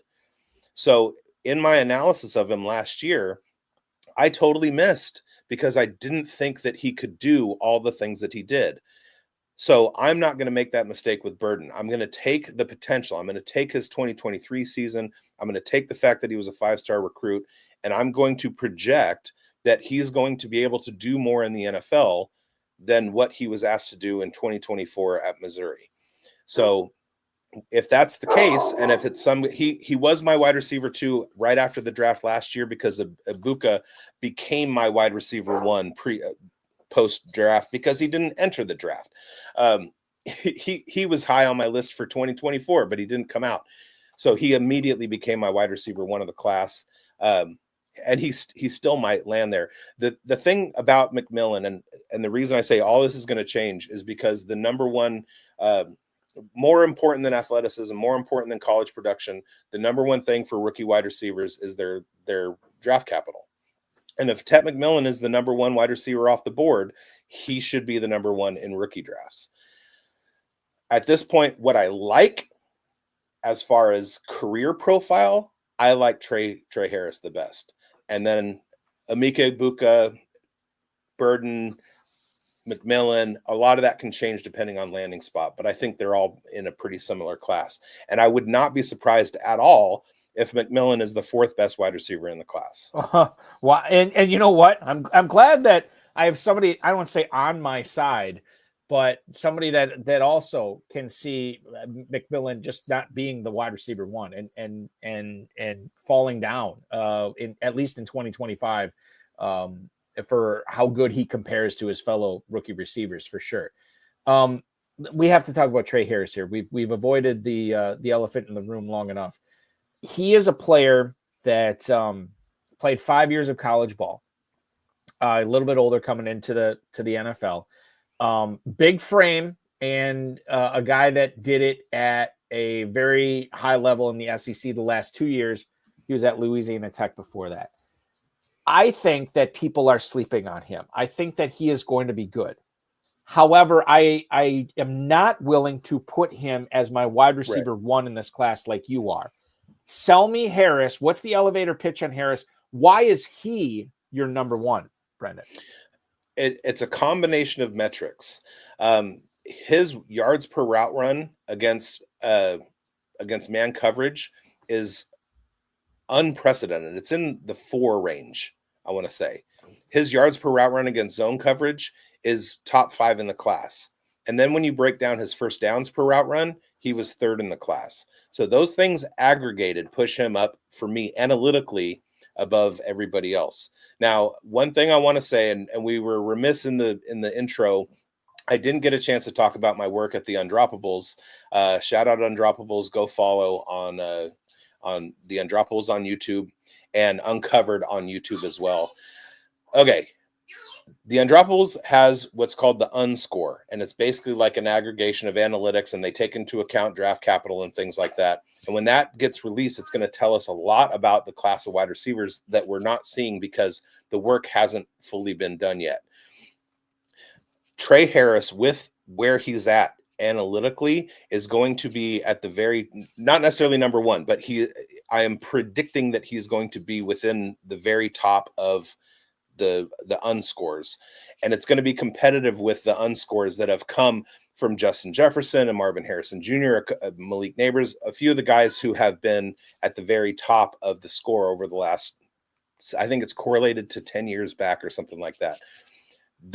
What he did in college production wise is going to push him into the upper echelon of wide receivers. We have to wait on that. Go to theundroppables.com and wait for that to come out and snag it when you get it. Become a patron over on Patreon, whatever. But yeah, I'm gonna say, and based on some of the tape that I've watched, just scouting Jaxon Dart, he can do a lot more on the field than people give him credit for, especially at his size. And I see him as a huge breakout in 2025. And he's going to have a huge rookie year. Which would be great because wherever you get him in your rookie draft, unless he gets crazy draft capital, it's probably going to be a value. You're going to be drafting him most likely behind the likes of Luther Burden, Tet McMillan, and the next guy I want to talk about with you in Matthew Golden. I have heard that Matthew Golden could be the wide receiver one in this class.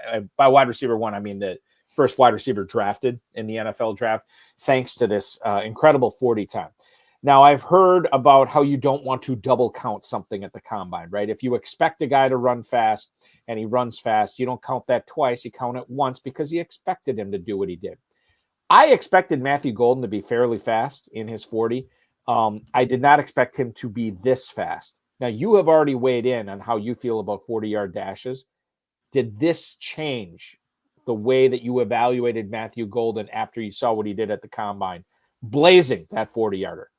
No, it didn't change my Matthew Golden evaluation. It changed my Isaiah Bond evaluation. When you come out and say that you're going to beat what Xavier Worthy did last year and you get beat by Matthew Golden, I did talk earlier about what we see in on-field play, and apart from the 40 Isaiah Bond's speed in the wide receiver drills and stuff like that, all that was fine. So going over to sumersports.com, shout out Sumer Sports, they have correlated the combine information and production at the wide receiver. And these are the categories to look at that correlate better to production than the 40 time. The 3-cone drill, the broad jump, the shuttle, the bench, the vertical, and age. Wow. So that's why I said earlier that I kind of dismiss some of those things, especially when I actually draft. I don't do enough pre-draft rookie dynasty drafts or startups. But I do wait until after the draft happens, and then I have the draft capital to kind of adjust whatever rankings I have based on talent. Matthew Golden is right there in my top 5 or 6. He and Isaiah Bond flipped based on his combine performance, but mostly it was because of the fact that he was more athletic than I thought he was going to be coming in, and he showed that in the other drills and some of his performance on the field. I was pretty impressed. I'm really having a hard time with Texas, and I want to call it the Steve Sarkisian effect. Quinn Ewers, there's a hit rate out there of 5-star quarterbacks in the NFL hitting in the NFL, and it's 25%. It drops down into the 10 and 12% range when you start talking about 4 and 3-star quarterbacks. And Quinn Ewers was a 5-star quarterback entering his draft at a young age. All indications should be that he is good. But the fact is that he regressed from 2023 to 2024. Everybody was calling for Arch Manning. Now Arch Manning is talking about the way that Ewers was benched was bad. And so I'm trying to, with Ewers especially, I'm trying to figure out if his situation is a matter of Steve Sarkisian just not being able to develop that quarterback. As far as the wide receivers are concerned, we are seeing what happened with Xavier Worthy last year, who also came out of Texas and was a burner. And even though he had first round draft capital based on that Chiefs trade, he basically profiled as a best ball spike guy. He has been overdrafted, and I'm scared that that's going to happen with Isaiah Bond and Matthew Golden as well. I don't know if they're going to be able to sustain. If that happens to one of them, I think Isaiah Bond is the better candidate for that. I think Matthew Golden does more on the field. But I really want to see him in the NFL rather than at Texas, if you kind of catch. Yeah, no, I get what you're saying. I think that, this leads me into my question about Isaiah Bond. Are the question marks there, and especially after, what you saw or what you didn't see for Bond at the combine, are you just letting somebody else draft him in your rookie draft in a vacuum right now? I mean, I know that draft capital can change that. Yeah, I think for myself personally, in my home league especially, and in general startup builds, I am targeting the top 3 wide receivers and then stacking running backs on top of that, because I think this running back class is one that you can acquire as many of them as possible, and your chances of hit rate are going to be about equal from RB3 to RB20, right? So I want to have as many of them as possible. That markets me out of the wide receiver position. Now, if I find value in somebody, we'll talk about a bunch of them a little bit later, but if I find value in the second or third round of the rookie draft, or the fourth round of the rookie draft, or later on in the mid rounds of a startup, then I will be taking them, if, as far as ADP fallers. But I think running back is where I want to kind of load up on these rookies. Okay, so I want to talk about another receiver here, and I feel like Brendon, I asked this of everybody I talk to, whether it's high stakes players, whether it's people in the industry, just people I know who play fantasy football. In non-IDP leagues, how do you handle Travis Hunter in rookie drafts? And how do you handle, we'll do this in redraft right now too.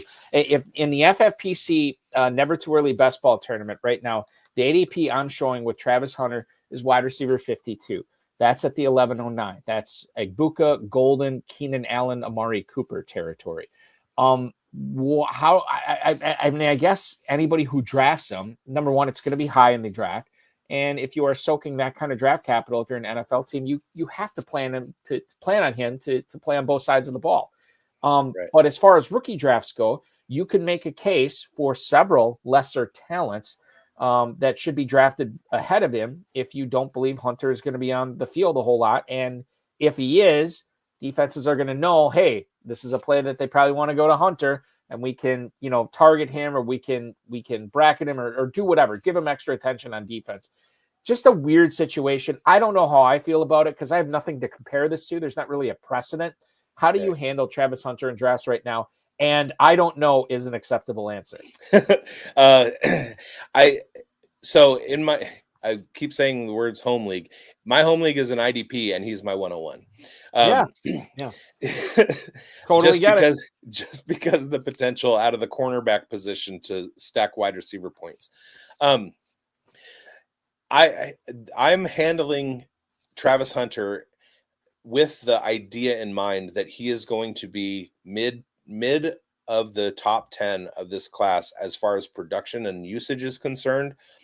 Even if talent-wise he would be the wide receiver one. If he had come out after the season and said, I am not going to play cornerback at all, I'm only going to focus on wide receiver, he would be the first wide receiver off the board. Vice versa for cornerback. If he could have said, I don't want to play any wide receiver snaps, and he would have been the first cornerback to come off the board. Mm-hmm. So you have to kind of bake in that he's not going to play 100% of wide receiver snaps. 60 on either side is probably fair. And if he's playing only 60% of the snaps, even if he has the best production, maybe, per snap production in the NFL, he's not going to have 150, 160 targets like Malik Neighbors did last year. You're not going to get to those levels. So is he going to outplay probably Jack Bech, Jaylen Noel, Isaiah Bond, some of the guys that we have or will talk about? Yeah, probably. Is he going to pass the guys ahead of him? Probably not. Not if he doesn't play 100% as a wide receiver. So, and I think like you know what you're getting into if you draft Travis Hunter in the first round of your rookie draft, and that could be a huge hit. It could be very underwhelming as well, but you know what you're getting into business with if you want to select Travis Hunter. Absolutely. Jayden Higgins, I believe it. You are pro Jayden Higgins? Absolutely. Jayden Higgins positive. Okay. He's a guy that I think is probably going to go on. Well, he's going to go on day 2. I don't think he'll sneak into day 1, but he's going to go day 2, probably round 2. I happen to like this guy quite a bit. It matters where he falls in the NFL as far as how high I'm drafting him in my rookie drafts, but the talent's there. And I think if he goes to the right team, man, he could have a big time rookie season, and he could have a really good rookie contract career with whatever team he ends up with first. Tell us more about Jayden Higgins and why you specifically, Brendon Booth, like him so much. I was at the Senior Bowl. I got to watch a bunch of the pregame practices, the practice sessions, day 1, day 2, day 3. And I watched Jayden Higgins going up against some of the competition at the Senior Bowl. he did things on every level of the field that made me perk up and notice. He was beating cornerbacks off the line with his footwork. He was outrunning them on go routes. Pardon me. He made linebackers fall over close to the line of scrimmage. He was making mid-air, body-turning, body control catches with his arms out. He can make contested catches. He can run routes. He's fast, especially his athleticism at his size is pretty incredible. I feel like if he was in a different spot than Iowa State, more people would be talking about him and fewer people would be talking about Tet McMillan. What I've seen from Jayden Higgins, like I said earlier about like having a theory and then hitting it from all angles to try and make it go away, that has not happened with Jayden Higgins. Everything that I've wanted to see out of him, he's done. And the analytics are starting to show up to completely back up what the eye test tells you. So he's my wide receiver 5 at this point, and I'm running with that. I want to ask you about Jaylin Noel too, a player that drummed up a lot of interest at the combine, much like some of the other guys we have talked about already tonight.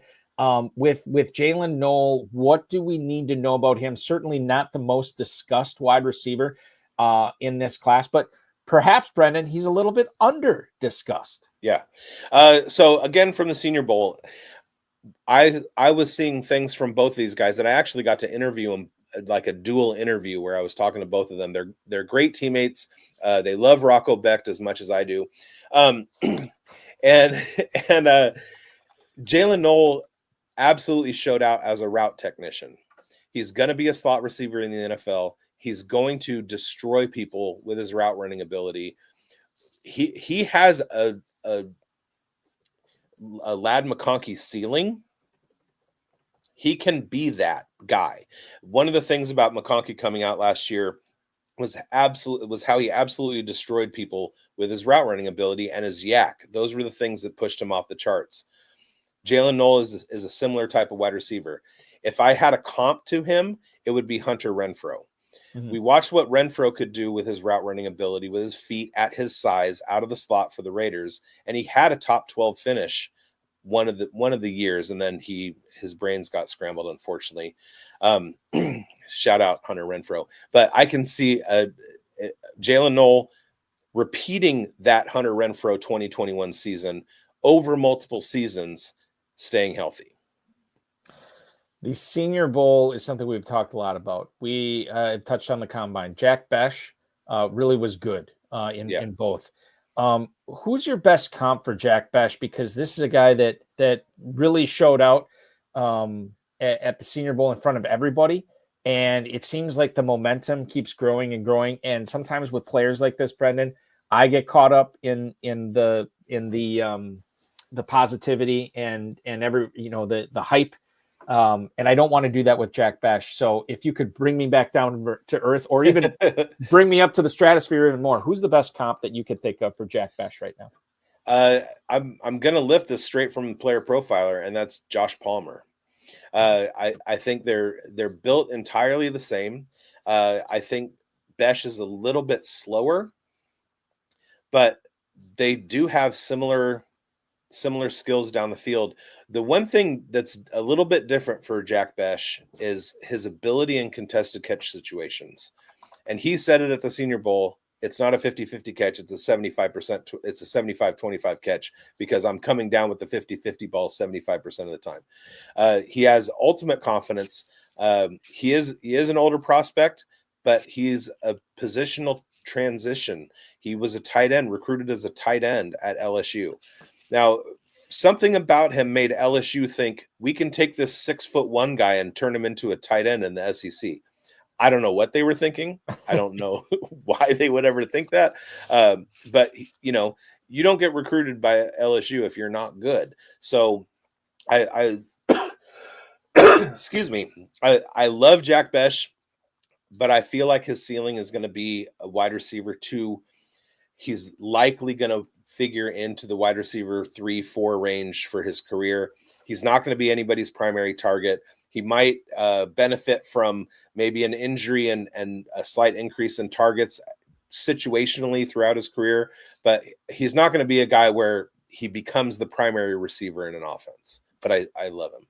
Yeah, I like him quite. He's going to be one of those guys we love to root for, but understand the limited ceiling of him being a dominant dynasty asset at any point in his career. Question from the chat. We got our buddy Permar99 hanging out in there. He wants to know Alec Iomanor. Now, I've heard Iomanor. I've heard Iomanor. I think it's Iomanor, right? I've heard Aomanor. Aomanor. Okay. That's what I've gone with. Aomanor. Let's go with that. Alec Aomanor. Is he going to sneak into the first round of the NFL draft? There's a non-zero chance of anything. Like I always say, right. I don't think that's likely, but day 2 for sure, right? Denver in the second round is where I'm like putting him. I'm not the biggest Aomanor fan. Go Cal. I hate Stanford. But when you start to dig into the Aomanor layers, you start to find how much one game against Colorado with Travis Hunter covering him kind of feeds into everybody's narrative. And he had a huge drop rate in college. He wasn't very efficient as a route runner. There's a lot not to like. And so I'm not even considering him in my drafts. I think the other thing to keep in mind too is like when it's fine if these guys don't get the draft capital, but they got to show out. And Aomanor has not shown out to be close to elite in anything. I mean, right. Maybe he's going to be fine as a pro, but again, you have to understand, like, if you get into business with him in your rookie draft, don't have lofty expectations for what this guy could develop into. And my comp for him is Michael Wilson. Michael Wilson. I've heard that. And like, I know they both went to Stanford, but there are, like, if you watch them, there are a lot of similarities between those two guys.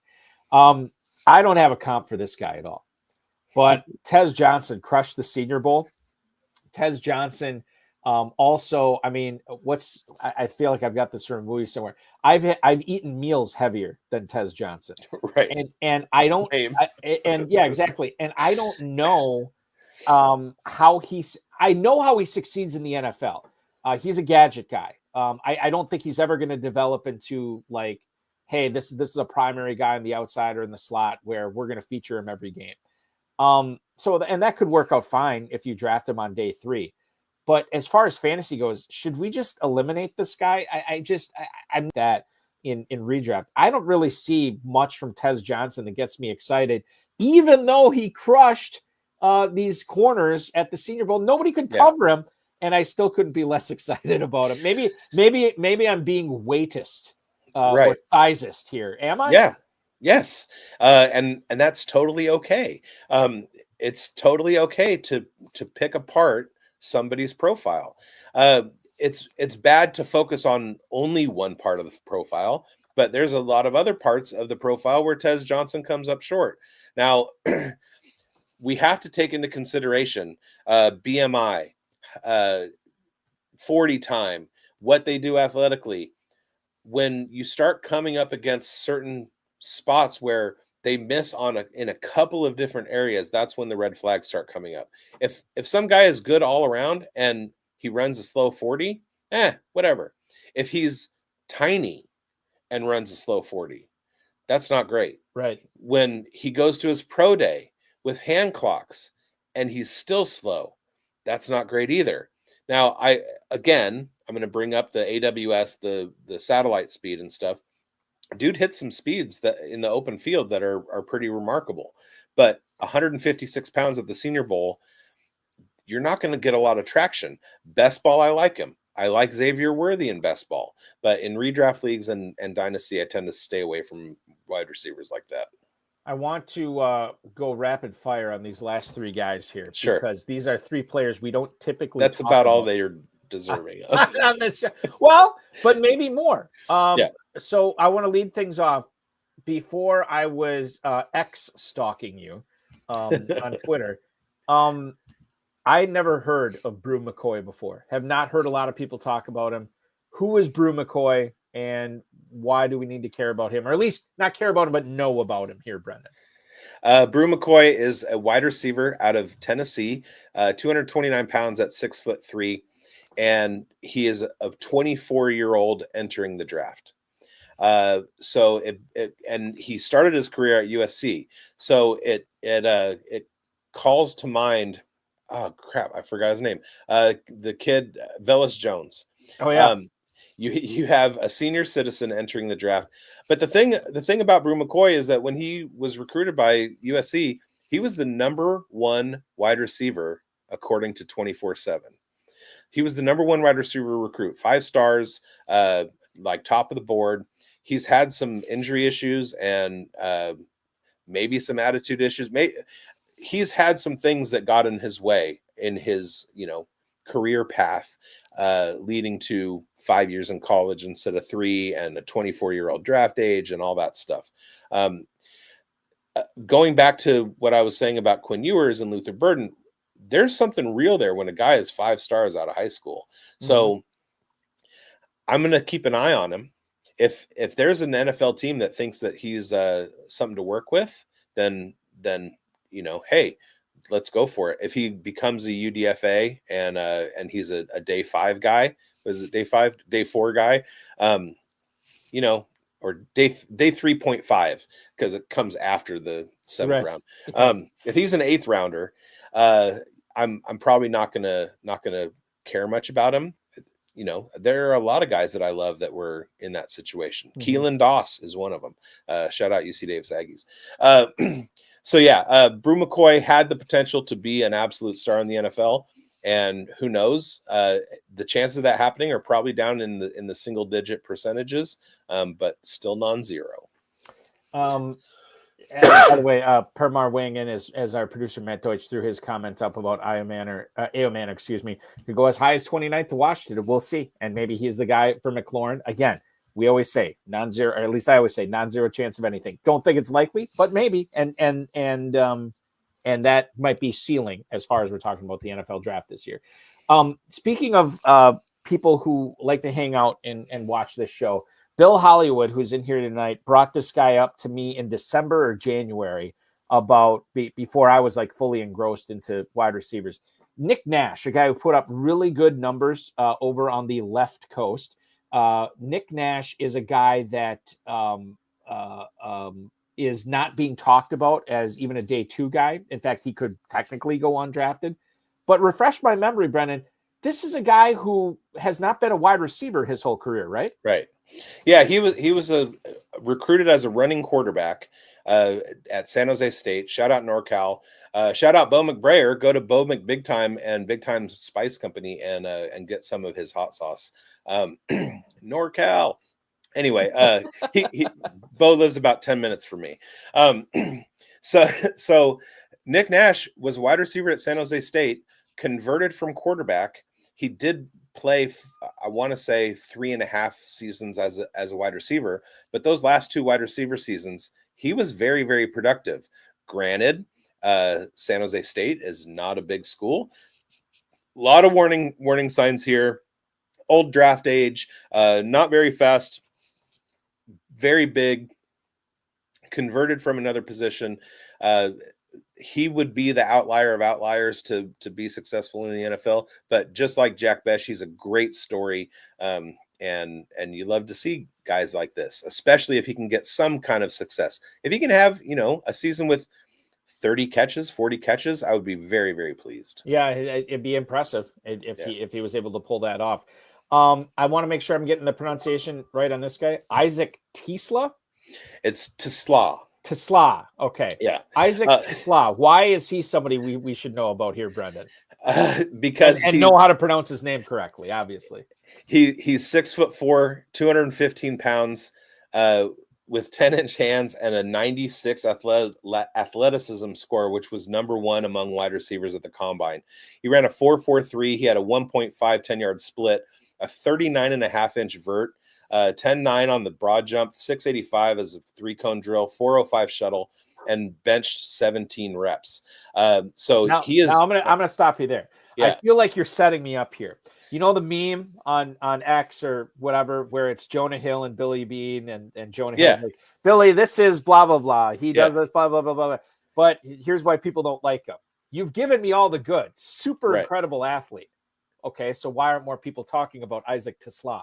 Production wasn't there. He was on a terrible Arkansas offense with a non-productive quarterback. I'm a Razorbacks fan. I am still not out on Treylon Burks. And I really like Teslaa. I still haven't snuffed out my candle for Raheem Sanders. I'm excited to see him this year. And even if Jalen Green does get into the NFL or KJ Jefferson, somebody takes a chance on them, my Razorback love, Woo Pig, Go Hogs, is going to like carry him over some people. That's the only reason that I know who Isaac Teslaa is because I watch Razorbacks football. And what I saw from him was good. The problem was they just didn't throw the ball very much. When they did throw the ball to him, his per catch metrics are ridiculous. This guy has some eye-popping numbers when you start really digging into the groundwork of what he was doing on the field with his limited opportunity. And he, given the right situation, he could very well outplay a lot of incumbent wide receivers in the NFL. When they get him out on the field and they start throwing him the ball 100 times a season, his athleticism and his receiving ability are going to carry the day. And so if you're looking for a guy in the 4th round of your rookie drafts or very, very late, almost like waiver wire type draft capital, who's going to suddenly be like, I'm here in the NFL, it's Isaac Teslaa. And again, he was doing it against SEC backfields. So defensive backfields. Right. So I'm really high on him. The production suppresses him. Nobody cares about Arkansas. So, and everybody got burned by Treylon Burks before. So they're, helmet scouts are not going to like him either. But as far as sleepers, he has, I think, the biggest sleeper potential of the wide receiver class this year. You don't have to invest a lot in him in rookie drafts. Obviously we'll see where draft capital ends up, but this is the perfect home run swing in your 4th round of rookie drafts for sure. So knowing your Raiders and Razorbacks fandom, where does the Raiders drafting Darren McFadden rank on your all-time favorite days of your life list? That it was pretty close to the top. I was so psyched. It was, yeah, that was a great day. That was a good day. Almost as good as Sebastian Janikowski draft. Oh, God bless. And I'm a big Florida State. I'm wearing my Florida State national champion sweatshirt. So I love Seabass. I was a big fan of his. I have on my show, I've had Kenny King Jr., son of running back Kenny King of the Raiders. And growing up, he knew Sebastian Janikowski, and the stories he tells about the way that Janikowski could party and then go nail 4 for 4 over 50 yards on Sunday, that like hungover and on 2 hours of sleep, just so great. The stories are wonderful. Yeah, I mean, there's like the legend about when he was partying in New Orleans the night before the Sugar Bowl when Florida State was going to be playing for the national championship. And I think he kind of just told Bobby Bowens, like, look, I'm in New Orleans for Mardi Gras, or like, but not Mardi Gras, but I'm in New Orleans. Like I'm partying. I don't care. I'm like, yeah, well, whatever you're going to do, what you're going to do. He's a kicker. It's not like he has to be in shape or healthy and he wasn't in shape and he was unbelievable. Like that's incredible stuff. Okay. We are way up against it. Here's what I want to do. I'm going to step out and take a quick break. I don't know how much we'll get to tight ends. I want to focus in on running backs. And obviously we have to talk Jaxon Dart as well before we get out of here at the top of the hour. And your last question on the show sheet is very, very, the last running back question on the show sheet. Oh, we'll get to him for sure. Okay. We will get to him. A guy that I can promise viewers of this show, we've never talked about this guy before. We're talking about him tonight. He is Brendon Booth from Player Profiler. Eric Balkman from the FFPC. This is the High Stakes Fantasy Football Show on the Better Sports Network. Don't go anywhere. Andrew Cooper here of Fantasy Alarm. And if you're anything like me, football season never ends. Super Bowl's over. Who cares? We got the combine. We got the draft. We got free agency coming up here. We got a lot of speculation to do. And the best way to take advantage of that is at myffpc.com. Mock drafts are fun. They're fine. But if you really want to get leverage, Get in one of their never too early best ball drafts or never too early super flex drafts now, where you can take advantage of all your takes. I'm in there now because I got hunches, right? I got ideas for free agency. I got ideas for the drafts. I got ideas for the 2025 NFL season, and I want to get them on paper now. And I want to do so before the NFL draft, right? Before the cat's out of the bag. That's the beauty of these contests, right? You go in and you get set up, and the drafts are already going, and they end on April 24th, right when the NFL draft starts. So you can get in there, get all your takes in, take advantage of everything before everybody finds out what happens. Use promo code ALARM at myffpc.com when you get set up. They'll give you $25 when you deposit $35 or more, and you can get in these tournaments, the never too early best ball and the never too early super flex contest, to get your shot at $10,000 or $40,000 grand prizes. I want to bring up, before we go on, just to let everybody know, the Big Gorilla Tournament with the FFPC going on right now. MyFFPC.com, $1 million grand prize, $350 entry fee. You'll get a $50 discount for every third team you buy. Draft's already off and running, both live and slow. The early Rampage portion and the 7 Bananas promos are live. For more information on those, myffpc.com is where to go. Join the Big Gorilla today. The rookie running backs is something we have not talked a lot about tonight with Brendon Booth from Player Profiler, Fantasy Football Advice Network, fantasyadvice.com. Did I get what's the last one? Fantasy Sports Advice.com. FantasySportsAdvice.com. Thank you so much. I knew I was missing a word in there. I might be missing something on TreVeyon Henderson, because there are plenty of people talking about him potentially being a first-round pick, maybe even being the second running back drafted. Let's answer that first question. What's the likelihood that he is selected in the first round come April 24th, Brendon? I don't think it's good. And that's simply because of running back valuation and draft capital. It does not make a whole lot of sense to draft running backs in the first round unless they are a generational talent like Saquon Barkley, Breece Hall, Bijan Robinson. A lot of people are tacking that onto Ashton Genty. I don't necessarily disagree with them. A lot of people are tacking that onto Omarion Hampton. I don't necessarily disagree. In last year's class, I thought TreVeyon Henderson could have been the running back one of that class, but he chose not to come out. I think it might have been a good idea for him because he won a national championship and got some NIL money in his pocket. That's kind of some insurance in case you get injured as a rookie or whatever. Quinshon Judkins didn't make it the best situation for him because he was no longer a feature back. He was part of the committee, but I saw a lot of explosivity. I saw a lot of things that he did away from running the football between the tackles that should kind of pique your interest. He is in the we're on wide receiver so long. He is in the running back 3 conversation right behind Hampton. I just don't see more than Hampton and Genty being drafted in the first round. Game-breaking potential with Henderson. It's there. Yeah, we saw it in the NCAA playoffs, right, where he caught a little wheel route and just absolutely just took it to the house, destroyed the defensive backfield. He's got that upside. Whether he's going to be able to handle a 250 carry load like Josh Jacobs did a couple years ago, that remains to be seen if any NFL team wants to do that to their running backs. But explosivity that's one of the things that he has. Yeah, for sure. And it's one of the things that NFL teams desire at that position right now as well. Kaleb Johnson, maybe not the most explosive running back in the world. In fact, 7 catches in his first 2 years combined at Iowa. He does get 22 of them this past year. Yeah. Gets in the end zone 23 times, 1,500 plus rushing yards. He's a bruiser, 6 foot, 225. You know what you're getting with him.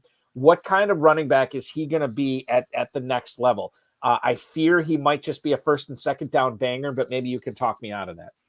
Well, 20 catches in a season seems to be the threshold. And it was also for Iowa, who is reputationally not a huge offensive organization school. So the fact that Kaleb Johnson became the offense in Iowa last year is not surprising. I think they they might have even done it on purpose. It would have been targeted to give him some pass catching stuff just to put it on tape for the NFL. I like Kaleb Johnson a lot. One of the things about this running back class is that you can go Genty and then you can go Hampton. Some people will quibble that Hampton is over Genty. I'm not going to be in that camp. But then starting at running back 3, you have a list of probably 7, 8, maybe even 10 guys who all are kind of like, they jump each other and fall in the rankings for me all the time. Kaleb Johnson was one of them. Devin Neal's another. TreVeyon Henderson, Quinshon Judkins. There are so many running backs in this class that can get on the NFL field tomorrow. It's really hard to kind of like split hairs. You just have this kind of floating island of plastic garbage in the ocean of running backs, and just pick which one you like the best. They're all probably going to finish the same because of the running back environment in the NFL. And if you play 0 running backs, this is your year. Right. I think the combine, we've been dwelling so much on it tonight, but without, like pro days, I put some stock into it, but I think the combine is something I put a lot more stock in. And Bhayshul Tuten, wowzers penny, to get an Inspector Gadget reference on the show tonight. Unbelievable stuff at the combine. I think Lance Zierlein from NFL.com had a lot of really good positive things to say about him potentially being a 3-down force in the NFL, given the opportunity. How did your personal opinion change, if it did at all, about Tuten after what you saw he did at the combine? Well, it didn't really change. So he was one of the guys for me to watch, and I mentioned it on a pre-Senior Bowl show. He was the running back that I was going to the Senior Bowl to focus on.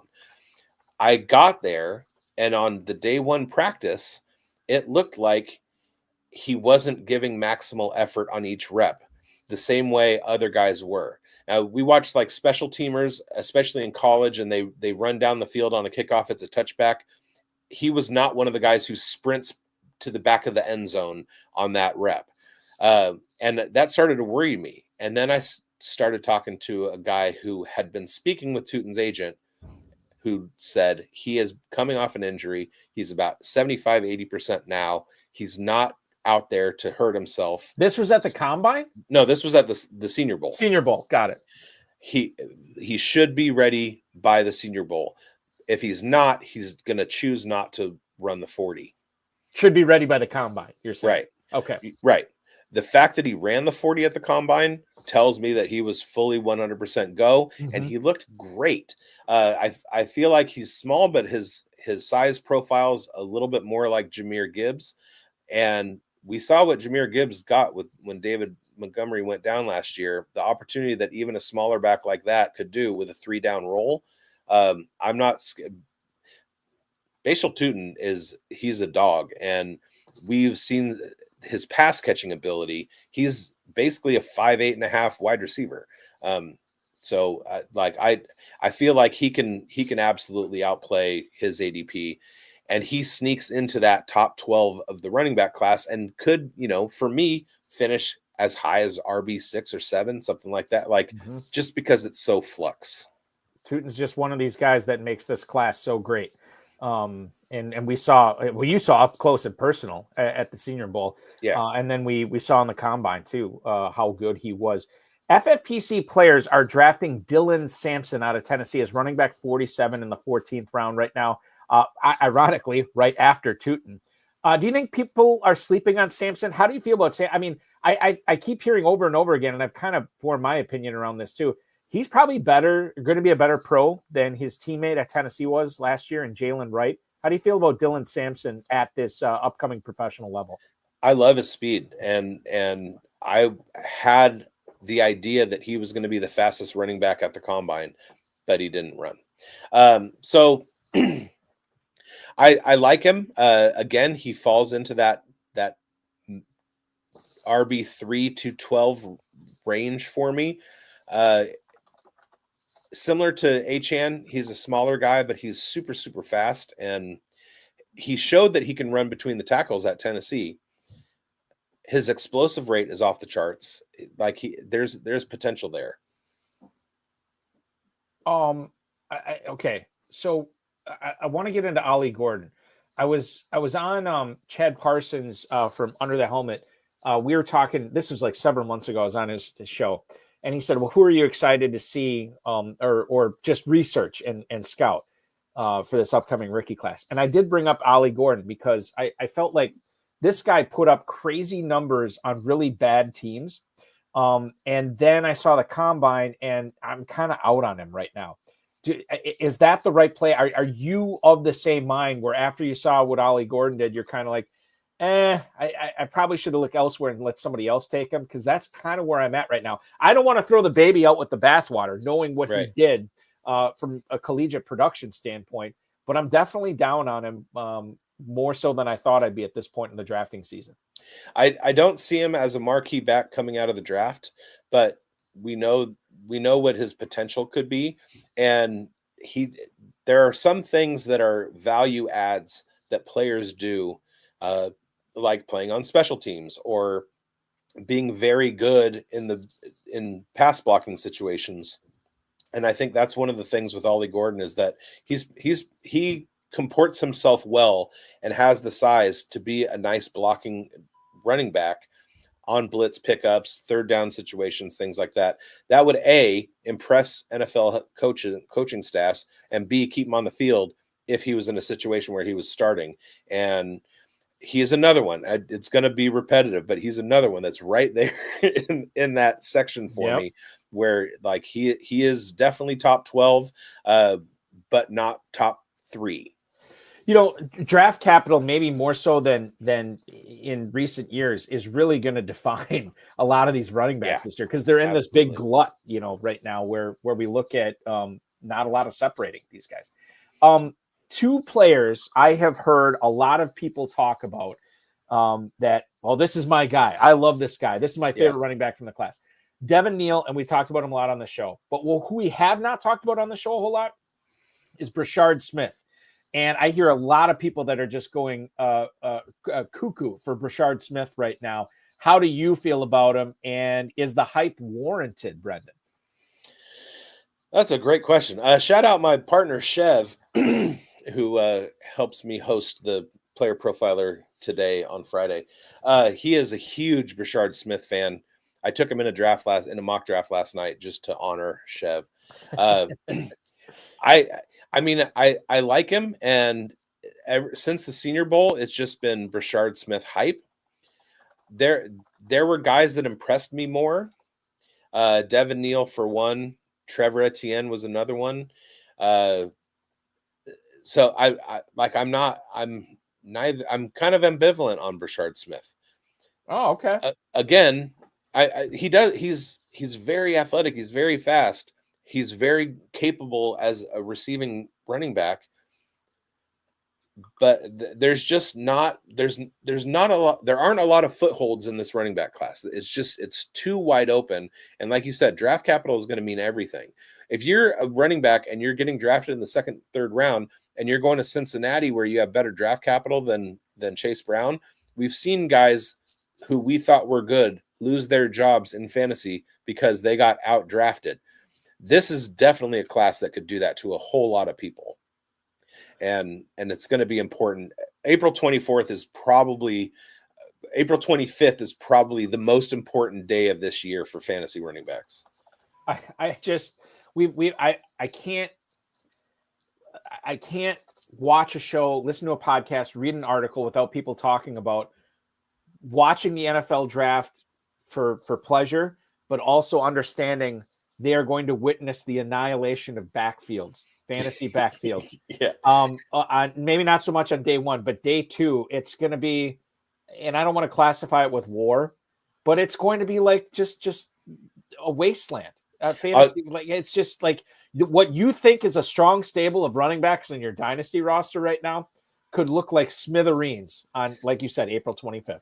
I'll give you an example. 2023 draft. I go into the day as a very strong Tyler Algier holder. Yeah.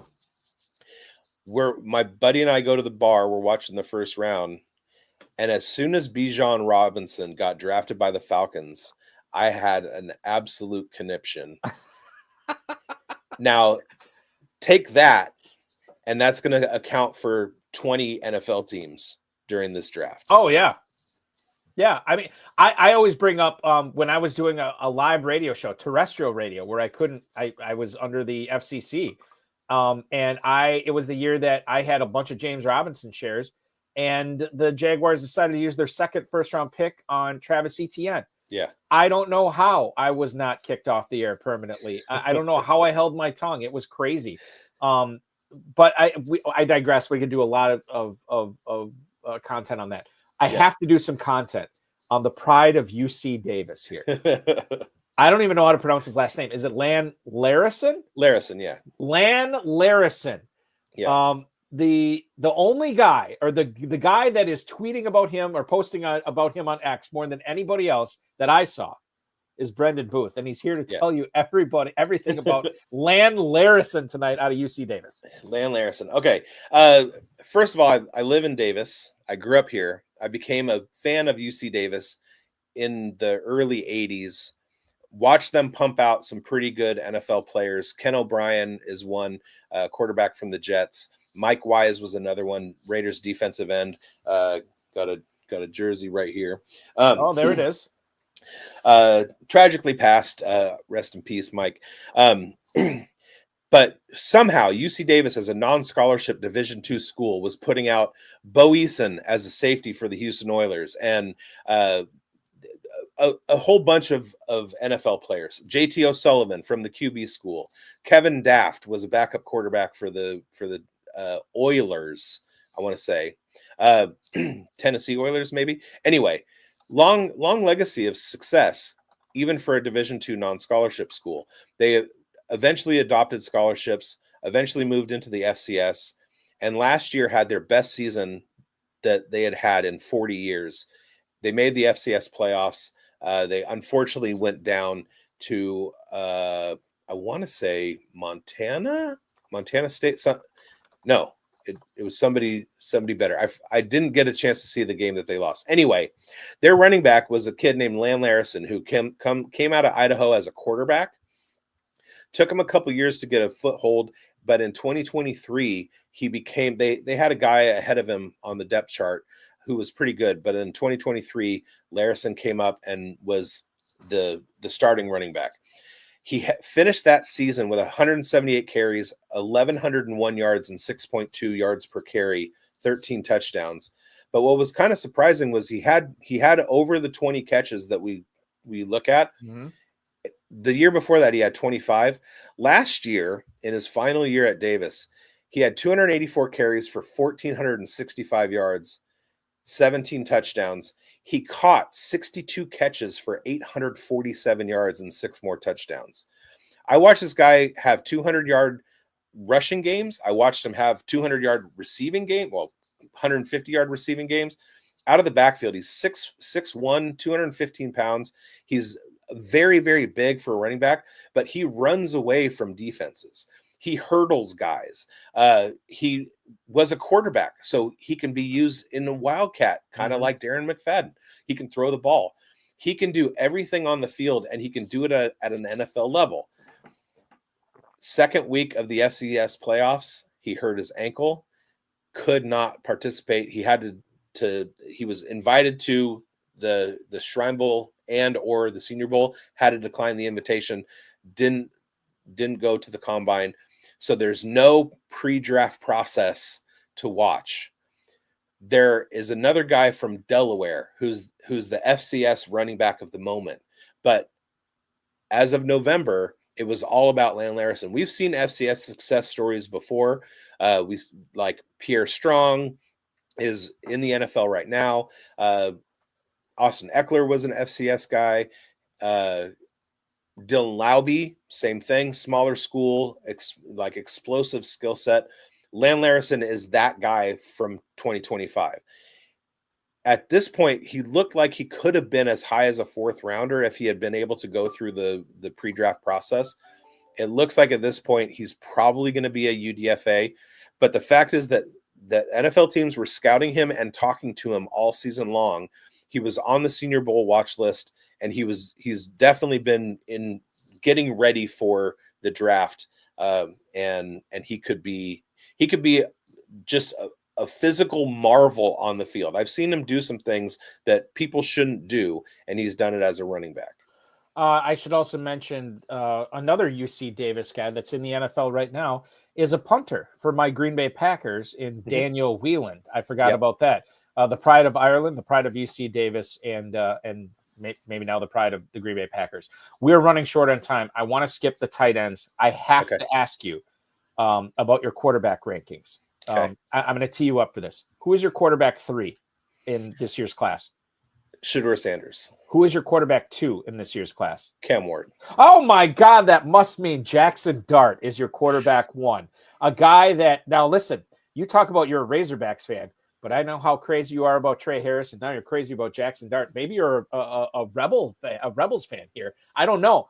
Sell us on Jaxon Dart, a guy who, by the way, to your point, or to your point you're about to make, this guy was a 2nd or 3rd round pick like a month ago, and now I see him mocked all the time in the 1st round. Tell us about Jaxon Dart and why you think he's better than Ward and Sanders. Well, the 1st round grade comes from the dearth of quarterbacks in this class. If it was a class where there were 3 or 4 quarterbacks that could be considered ahead of him, he would definitely be a 2nd rounder. And there's nothing to indicate that he's not going to be a 2nd rounder now.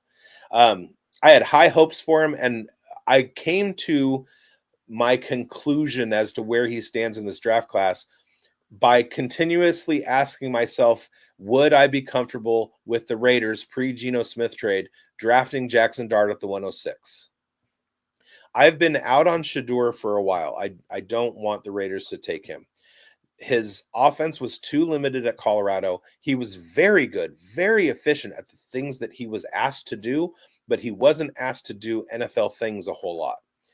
I watched Cam Ward games. I saw him absolutely break down and get saved by the referees against Cal last year. I've seen some of his decision making that I really have a hard time with. There are things that I liken it to 2023 when I was watching a lot of Bo Nix and Michael Penix. They were in the Pac-12. I was watching them closely, and there were some problems that I saw. Or 2022, there were some problems that I saw with their footwork, staring down receivers, bad arm action, that kind of thing. And I knew that they needed to fix those things in the 2023 season to have draft hope in 2024. And they did it. Watching the tape from 2023, they absolutely fixed what their problems were in 2022. Cam Ward he's had quite a career in college football. He's a 2-time transfer, and he's coming out of Miami. And I watched him continue to make bad decisions that when he's throwing the ball from one side of the field to the other, and he's this mature in his game, it screams Jameis Winston to me, which is kind of why I tend to back off a little bit. Over the last couple of days, I've seen some analytics that are kind of bringing me back onto the Cam Ward train. Analytically, he did a lot more than what I saw with the eye test, right? I was surprised at his efficiency, if you know what I'm saying. It doesn't take away his decision making. Again, with Jaxon Dart, I wanted to completely break down how high I thought he should go. And every turn where I tried to say, I don't like this, I don't like that, I don't like this, and break down that QB1 spot, I couldn't do it. There wasn't enough there. I watched film from 2022. He was a slider build, and all of his throws seemed to be maximal body effort. He was like throwing his whole entire body into the throw. Don't like to see that. I want to see like just arm action. Now, good push off with the legs, but not throwing your whole body into it. 2024 film, he's not doing that anymore. He has been maligned for deep ball skills, but he actually was one of the better deep ball throwers in college football. He benefited from the Lane Kiffin offense, but it was also an RPO offense, and he ran the RPO efficiently. He had 1,500 yards rushing in his final 3 seasons. That's the kind of value add at the quarterback position in fantasy that you have to have. The guy averaged 500 yards rushing per season. So he can run. He can run the RPO. He's very accurate in the intermediate and close to the line of scrimmage throws and over the middle of the field. And he can throw the ball deep, especially when he's got a guy like Tre Harris that he's throwing the ball to. So every level of his game, the improvement every season, which Quinn Ewers doesn't have. He has regression. Yeah. Some of the deep ball numbers everywhere along the line, I just was like, I like that about Dart. There's not anything that I don't like about that. There's not anything I don't like about that. Right. So eventually I was like, well, crap. I figure Cam Ward is going to go before 106. Yeah. I don't want Sanders. I want Jaxon Dart at 106. Geno Smith changed that. I don't think Dart is going to last to the second round. So I don't think the Raiders are going to have an opportunity. I thought that Dart could go to Las Vegas and start year one, but they made the Geno Smith decision instead. I love everything about what Dart has put on his resume. Where will he end up come April 24th? Well, we'll have to wait and find out. Yeah. Brendon Booth joining us tonight. Brendon, this is so good. Give us, again, the quick and dirty, everything you're doing for Player Profiler, the Fantasy Football Advice Network, and FantasySportsAdvice.com. All right. Player Profiler _now on Twitter. I do the Player Profiler today on Friday, and I do the Dynasty Stock Market on Tuesday. Undroppables, I do the Dynasty Pulse, and the Raiders Uncovered, which is a weekly Raiders news thing. Fantasy Sports Advice Network, we exclusively premiere the Dynasty Pulse, and then that drops on the Undroppables and Fantasy Football Plus. Find me at Big Boned FFB, also on Blue Sky, just Big Boned, no FFB part. And I mean, if there's one thing you can count on me for, it's data-driven, unhinged bullshit. And I welcome you, whether you agree with me or disagree. I said in the tweet about this show, I'm not going to hit on all of my takes, but you're not going to want to miss them. It's still fun. It's like this is why we work ourselves through it. We talking about it out loud with other people helps us refine our process. It helps us get dialed in more. And I know that you helped all the viewers tonight doing that on their own. So thank you so much. Maybe I can win some big money. Exactly. We're having to do this again sometime soon. And we'll have you back for sure. Fantasy Football Players Championship at myffpc.com. The Never Too Early tournaments, Dynasty Orphans, and the Big Gorilla tournament. Check it out there, myffpc.com. I want to thank Brendon and our producer, Matt Deutsch. We'll be back at 7 o'clock next Thursday with Draft Sharks Shane Hallam. Have a great weekend. Oh, by the way, I got to let you get back to it, Brendon. Your Razorbacks are in a dogfight with Kansas right now. Oh, no. So go ahead. I do want to quickly shout out Andrew Cooper, who you saw earlier. Tight end guru. Follow him. He's nice enough to come on my show and do tight end expert rookie stuff. And also Howard Bender. Threw the hat on for Howard. And two guys that are a couple of the greatest guys that I've come across in the fantasy space. So I just wanted to shout them out. I love them both, and thank you for that because they are tremendous individuals for sure. For Brendon, for Matt, I'm Eric Balkman. This has been the High Stakes Fantasy Football Show on the Better Sports Network by the FFPC. Enjoy the rest. Get back to your brackets. We'll talk to you next Thursday.